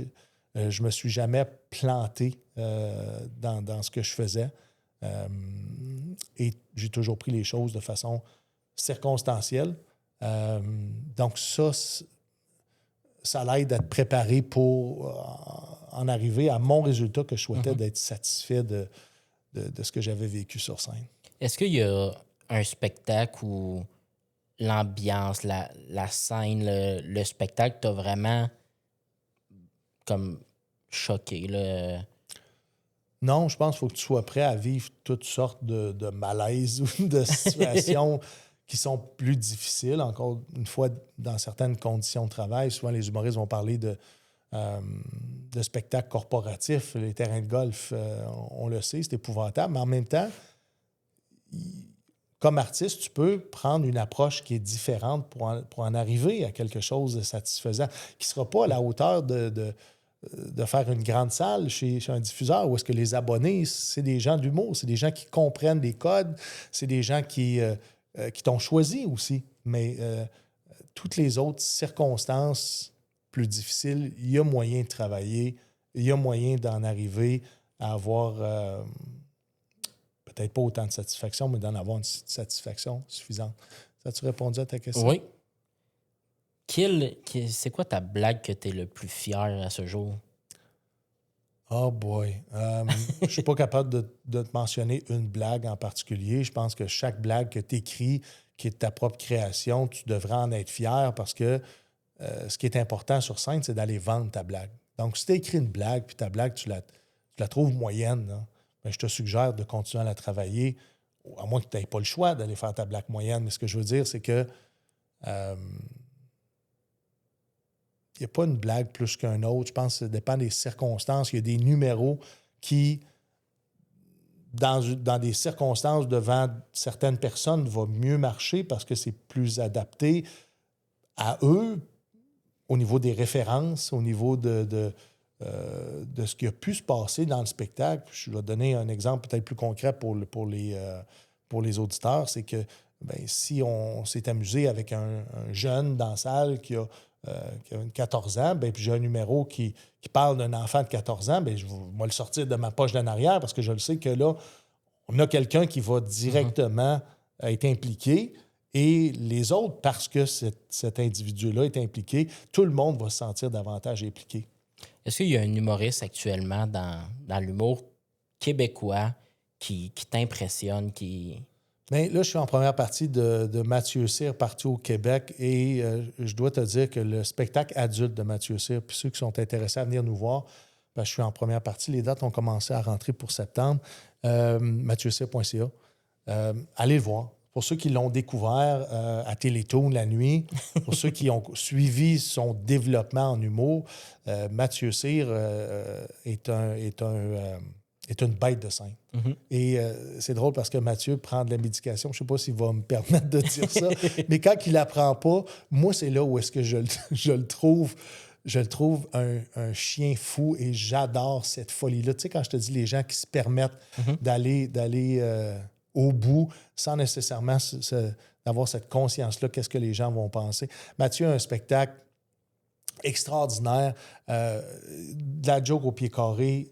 C'est fou. Pour ceux qui viennent voir le spectacle, qui sont des amateurs de karaoké, je vous vends aucun punch, mais vous allez être servi dans le sens que vous allez voir un lien et ça va être très drôle. Vous allez peut-être même être appelé à chanter.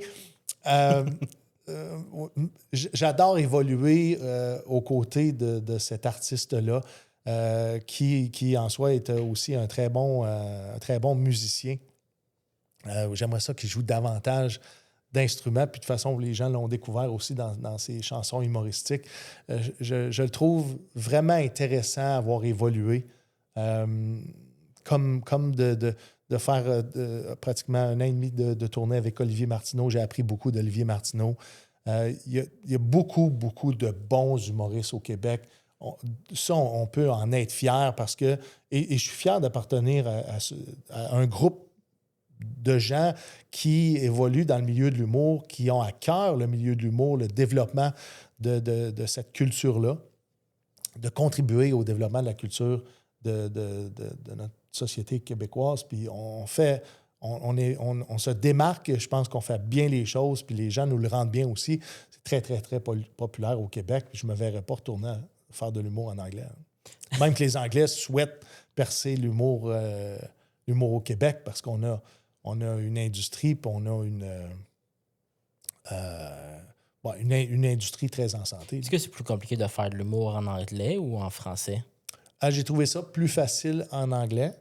Je pense, pour ce qui est des codes, de la façon de faire, c'est un milieu qui est moins exigeant aussi envers les humoristes. Puis là, je mets un bémol là-dessus, mais j'ai l'impression qu'au Québec, il y a tellement de comedy nerds au Québec, ça pousse l'industrie à se dépasser, à toujours être inventif, à renouveler le matériel parce que les gens ont faim d'humour. Donc, comme humoriste, ça t'amène à vouloir bâtir des nouveaux textes, arriver avec du nouveau matériel ou te dépasser dans tes propres textes parce que les gens c'est des épicuriens d'humour à toute fin pratique. Là. Tu parles que tu retournes en tournée avec Mathieu Cyr. Ouais. Tu as déjà fait de la tournée avant ça. Tu es souvent sur la route. C'est quoi ton plaisir coupable de la route? Burger King. Non, c'est pas vrai. C'est pas vrai. J'ai même pas nommé du McDo. Mon plaisir coupable, depuis que j'ai un motorisé, j'adore faire des tournées en motorisé. Ça me permet de faire des siestes en après-midi, ce que je ne pouvais pas faire des fois quand j'avais besoin d'aller signer ma chambre d'hôtel. Il me manquait de temps un petit peu. J'aime me déposer aussi chez des amis, chez des connaissances au travers de... ça revient encore au contact humain. Ça revient vraiment au fait que ça me donne plus de temps pour passer du temps avec les gens et puis découvrir des coins du Québec qui sont extraordinaires.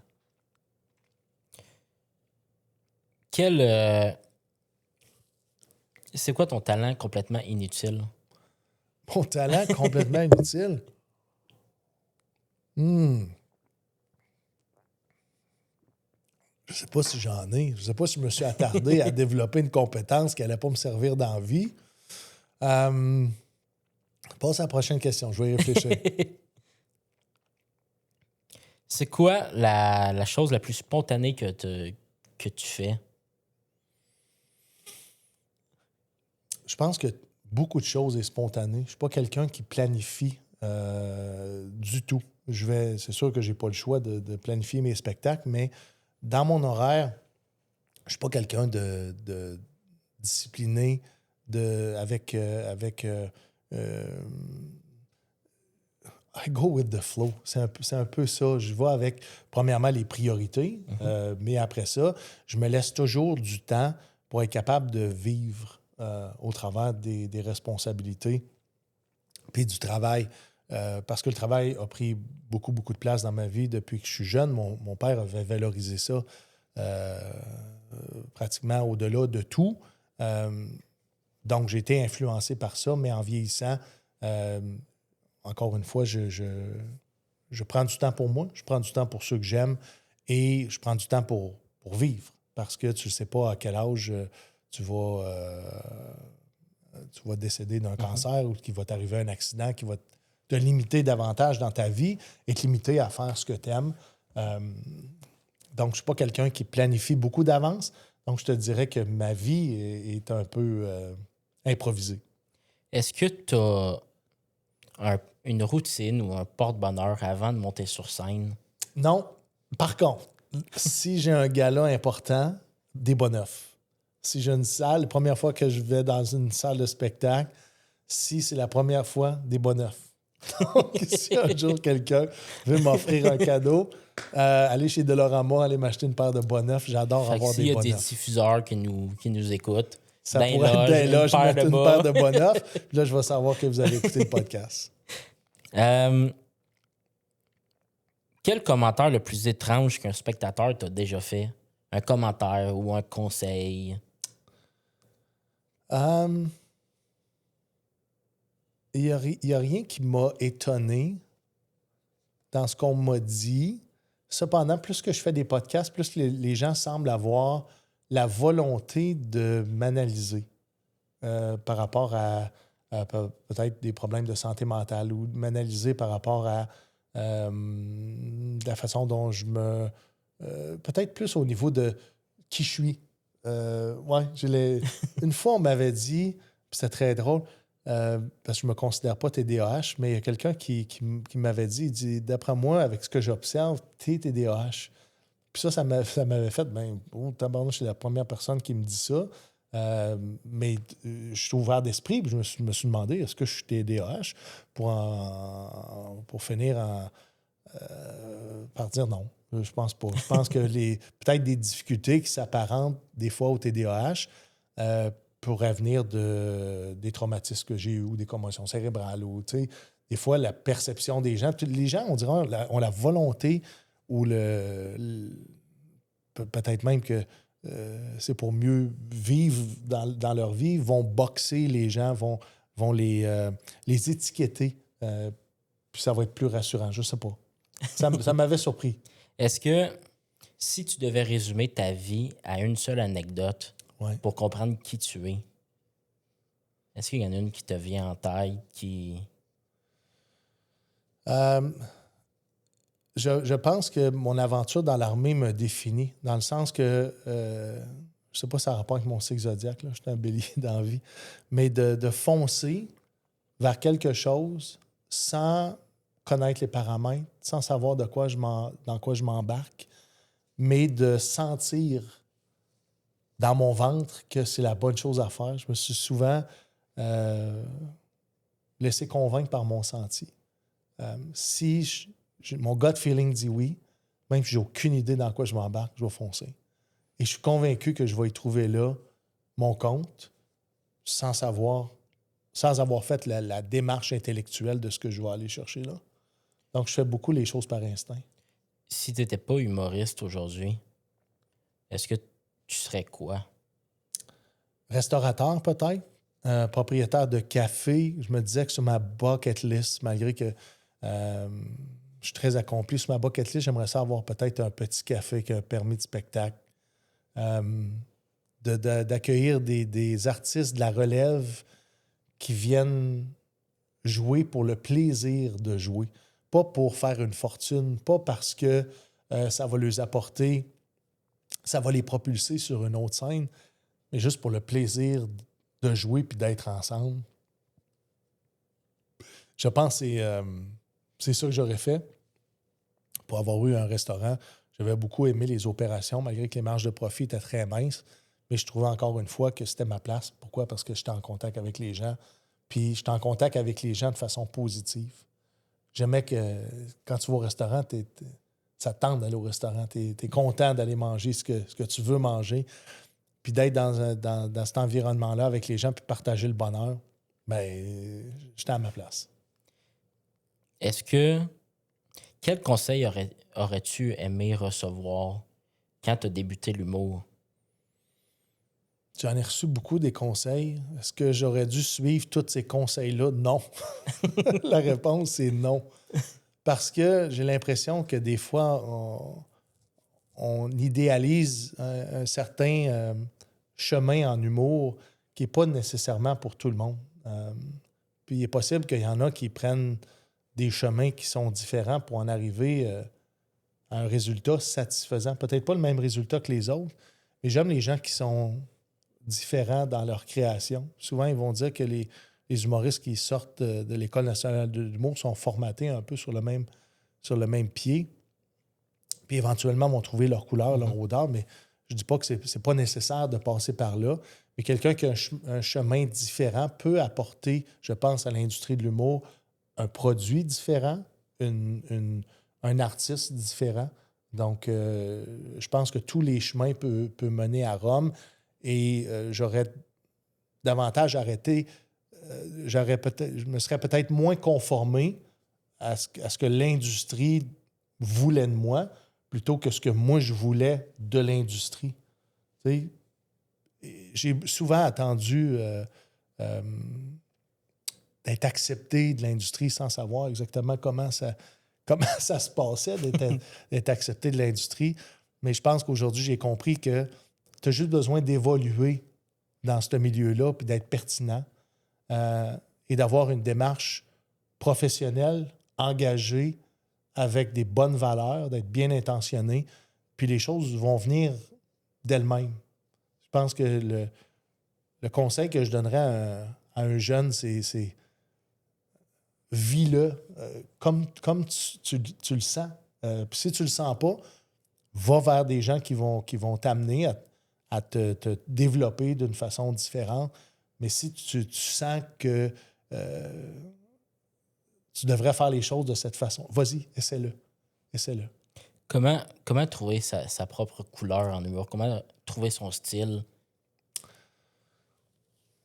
Moi, je crois beaucoup que tu as ça à l'intérieur de toi. Oui, on est capable d'apprendre plein de choses.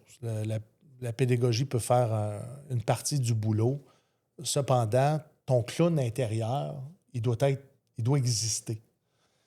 Et tu dois le trouver aussi en fonction de ta personnalité. Puis comment tu évolues au travers des êtres humains. Être sur scène, d'utiliser les codes, de faire un boulot sur scène, c'est une partie du travail. Mais d'exister, d'incarner un personnage, pas un personnage, mais l'humour, d'incarner l'humour, j'ai l'impression qu'il y a une grande partie de ça qui est intrinsèque et tu as besoin de ça pour perdurer dans le temps. Sinon, tu vas trouver qu'il manque quelque chose. Tu sais. Je suis bon, je suis capable, mais je le sens pas, le clown. Donc, c'est important de... C'est où tu trouves le bonheur de faire rire les gens ou comment faire rire les gens pour atteindre le bonheur, je pense que c'est nécessaire. Comment tu développes tes idées jusqu'à la feuille? Là? Comment... Oui, je développe beaucoup dans ma voiture. Okay. Quand je roule en voiture, quand j'écoute des podcasts ou du stand-up, ça va m'amener à réfléchir à des idées. Ça peut être au travers d'une blague. Il y a un mot qui va m'avoir parlé à moi et que je vais ramener ce mot-là. Mais pas je vais ramener. J'utilise ce mot-là pour m'amener sur une piste. Donc, qu'est-ce que j'aurais envie de créer? Et à partir de là, cette idée-là, je la développe et je la marmonne au volant de mon véhicule. Je fais 85 000 km par année, donc du temps sur la route, j'en ai besoin. Éventuellement, d'avoir un chauffeur va me permettre de taper en même temps que je marmonne. Mais c'est un peu comme ça que mes blagues vont prendre vie. J'aurais avantage aussi à davantage écrire en équipe, à collaborer, parce que Steven Bilodeau a une vision de ce qu'il a envie de créer, mais d'avoir des gens avec d'autres façons de penser, d'autres expériences, bien, je pense que ça pourrait être davantage enrichissant pour l'écriture de mes textes. Fait que dans les prochaines années, je vais tenter d'écrire davantage avec d'autres gens, même si ces gens-là ne m'apportent pas à moi des blagues, vont m'amener à réfléchir différemment, vont m'amener à créer différemment et il va en sortir quelque chose de positif, j'en suis convaincu. Et on parle d'une idée d'écriture, comme tu trouves une idée, admettons, à propos d'un podcast, mais admettons que tu as une anecdote qui se passe. Ouais. Est-ce que tu prends une note tout de suite? Est-ce que tu la gardes en tête? Est-ce que tu essaies de trouver un moyen de... Non, je vais prendre des notes pour des idées qui ne sont pas de mon vécu. Okay. Puis je vais peut-être prendre cette idée-là puis la ramener à mon vécu. Mais non, essentiellement, si j'ai une anecdote, puis je la trouve drôle circonstanciellement, ben, je vais être capable d'écrire des jokes au travers de ça. Je n'aurai pas besoin de prendre des notes. Donc, l'anecdote, c'est probablement ce qui est le plus facile, c'est la base la plus facile. Tu t'en vas renchérir les textes de façon humoristique à une histoire que tu connais. Donc, mais ma façon d'écrire depuis le début, c'est pas, à la base anecdotique, mais c'est davantage sur le développement d'une histoire, mais c'est davantage sur du one line, one punch. J'aime beaucoup le stand-up américain. J'aime beaucoup l'efficacité comique à répétition. J'aime le changement de sujet parce que ça peut toucher beaucoup plus de gens, surtout en début de carrière, que quand tu as une anecdote puis ça ne parle pas aux gens d'avance ou ça ne parle pas à la moitié de la salle. Ça peut être long, le numéro, dans un contexte comme celui-là. Je vais me garder davantage d'anecdotes lorsque les gens vont m'avoir découvert, découvert mon efficacité comique. Je vais me permettre de faire plus d'anecdotes, mais pour le moment, de la façon dont j'ai décidé de me développer, c'est davantage par des courtes blagues, des numéros des fois de 4-5 minutes, et on passe à un prochain sujet pour en arriver à coller ces blagues-là et en faire un spectacle d'humour, de faire une mise en scène, puis qu'au-delà des blagues, il y a une histoire à raconter, il y a des liens entre les blagues que j'ai écrites, parce que si je les ai écrites, c'est parce que pour moi, c'était important de parler de ce sujet-là ou de faire la blague, ou parce que je trouvais la blague intéressante à présenter au public. Comment tu trouves le bon angle pour emmener tes idées? Encore une fois, c'est au niveau du senti. Et par essai et erreur, parce que lorsque tu... je suis loin de penser que j'ai écrit un premier jet puis que c'est le jet final, là.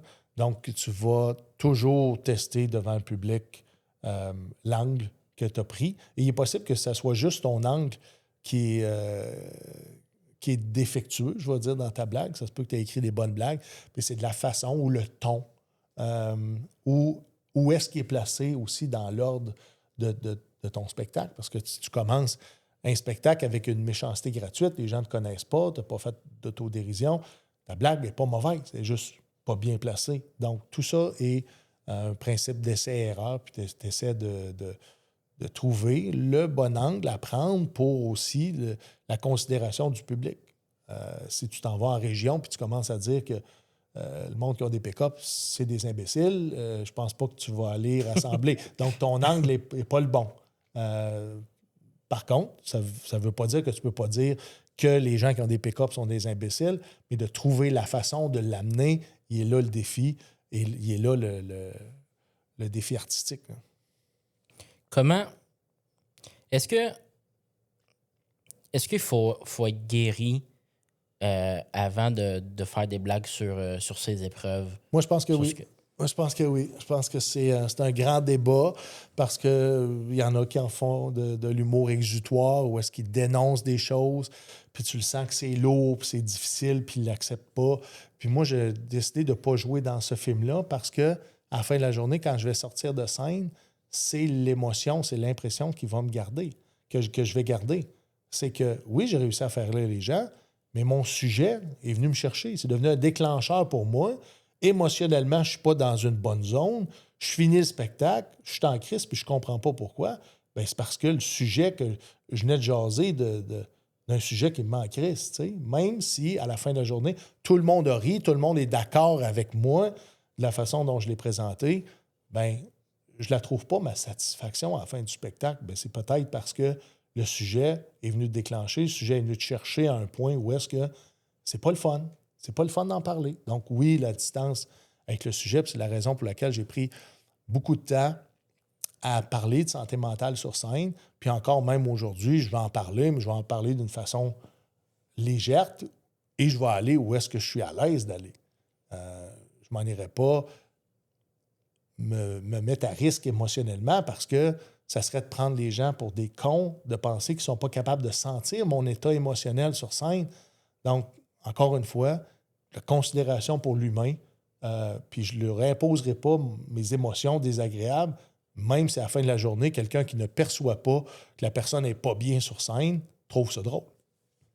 C'est quoi le plus grand piège que les débutants, que les personnes qui débutent dans les mots Penser tombent. que tu as atteint le sommet rapidement.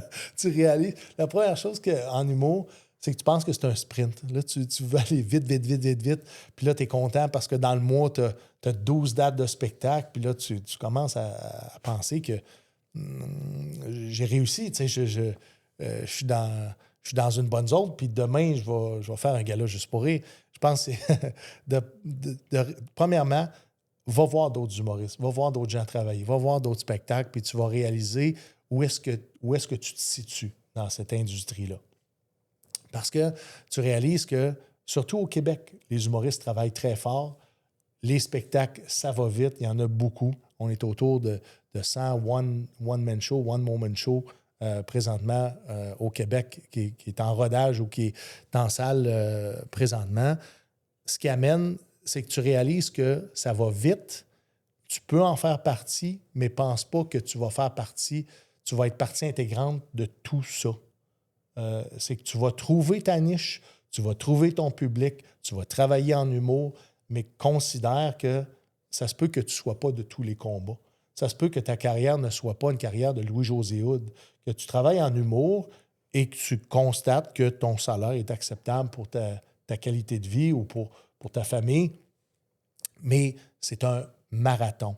C'est un marathon, pourquoi? Parce qu'être artiste, c'est constamment être dans la création, c'est constamment aller prendre un rendez-vous avec le public et de proposer sa nouvelle création humoristique qui va amener ce développement de la relation entre ton public, chaque personne, et ton produit artistique. Donc, c'est pas parce que tu as un bon set puis tu le promènes partout au Québec que ce bon set-là fait en sorte que tu es rendu, que tu es un artiste et que tu vas perdurer dans le temps.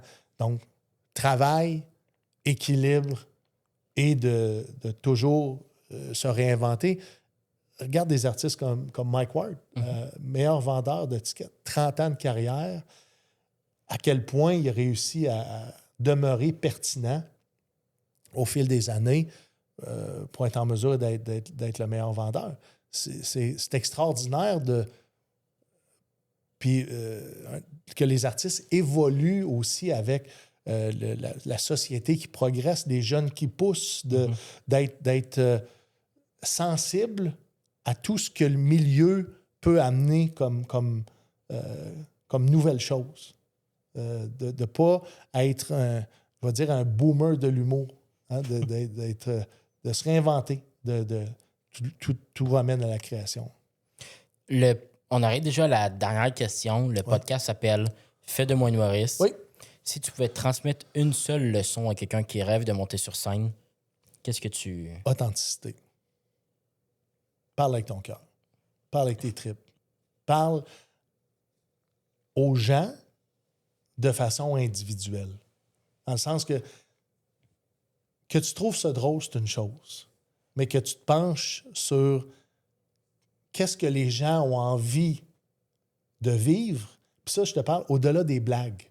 Les gens ont envie de rire. Ils ont envie de décrocher. Ils sont là pour tantôt se guérir, tantôt mettre un baume sur quelque chose de difficile qu'ils vivent. Puis il y en a d'autres qui vont juste enjoyer. Sois là pour le public. Tu es là pour servir le public. Un peu comme un policier. Arrête de penser que tu es là pour juste ton propre bénéfice. Ça serait con de dire non, tu n'es pas là pour ton propre bénéfice. Tu es là pour ton propre bénéfice, mais sois conscient que tu es là aussi pour les gens qui ont payé pour venir consommer de l'humour, pour venir te supporter. C'est pour eux que tu le fais. Puis si tu n'aimes pas ton public, je pense que ça va être très difficile. Donc, joue avec tes tripes. Parfait. Merci beaucoup d'être venu, Steven. Enfin, on a réussi à trouver un moment. Une date, exactement, sur la route, en revenant. Mais je te remercie. C'était vraiment un bon épisode. Si on veut suivre ta progression... Les réseaux sociaux, Facebook, Instagram, TikTok, on ne peut pas passer à côté. Abonnez-vous parce que je pense que je suis le plus actif sur sur le réseau social Facebook, malgré que je développe des skills pour d'autres réseaux sociaux. stevenbilodeau.com. On va essayer d'être, pour la tournée qui s'en vient à l'automne, on va essayer d'être plus assidu pour la plateforme de vente de billets. Sinon, le Soundcheck Podcast.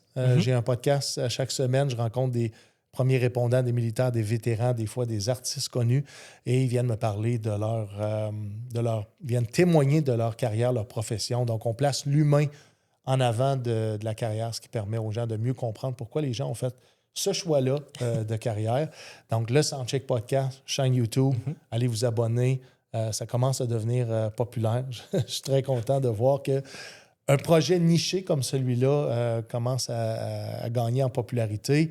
Je suis très fier de faire ça. Sinon, j'ai un projet où est-ce que j'enseigne à des vétérans blessés à faire de l'humour. Ça s'appelle Les vrais vétérans de l'humour et eux se produisent au Festival du rire de Joliette le 23 août prochain. Les billets sont déjà en vente. Vous allez me voir animer les spectacles extérieurs. Suivez-moi en première partie de Mathieu C, mathieuc.ca.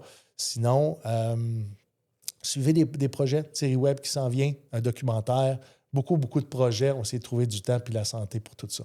Je pense qu'on peut te voir aussi sur la série web La Caisse. Oui, exactement. Ça a été un beau caméo que j'ai fait là. Et je souhaite développer mon partenariat avec Bangarang Productions. C'est des gens extraordinaires. J'ai adoré mon expérience. Puis je vous remercie de me permettre d'évoluer dans ce beau milieu de l'humour-là, qui n'est pas parfait, mais qui est, je l'appelle la famille dysfonctionnelle, mais ça donne tellement d'opportunités de vivre des belles choses avec des gens qui te ressemblent. Puis à un moment donné, c'est que tu trouves les gens dans l'industrie qui te ressemblent et à partir de là, ça devient beaucoup plus facile de naviguer, puis ça te donne une idée plus claire de ta façon dont ta carrière va se passer. C'est ce qui va conclure notre épisode. N'hésitez pas à aller vous abonner, partager, puis aller acheter des billets pour nos soirées d'humour ici au Cinémasca.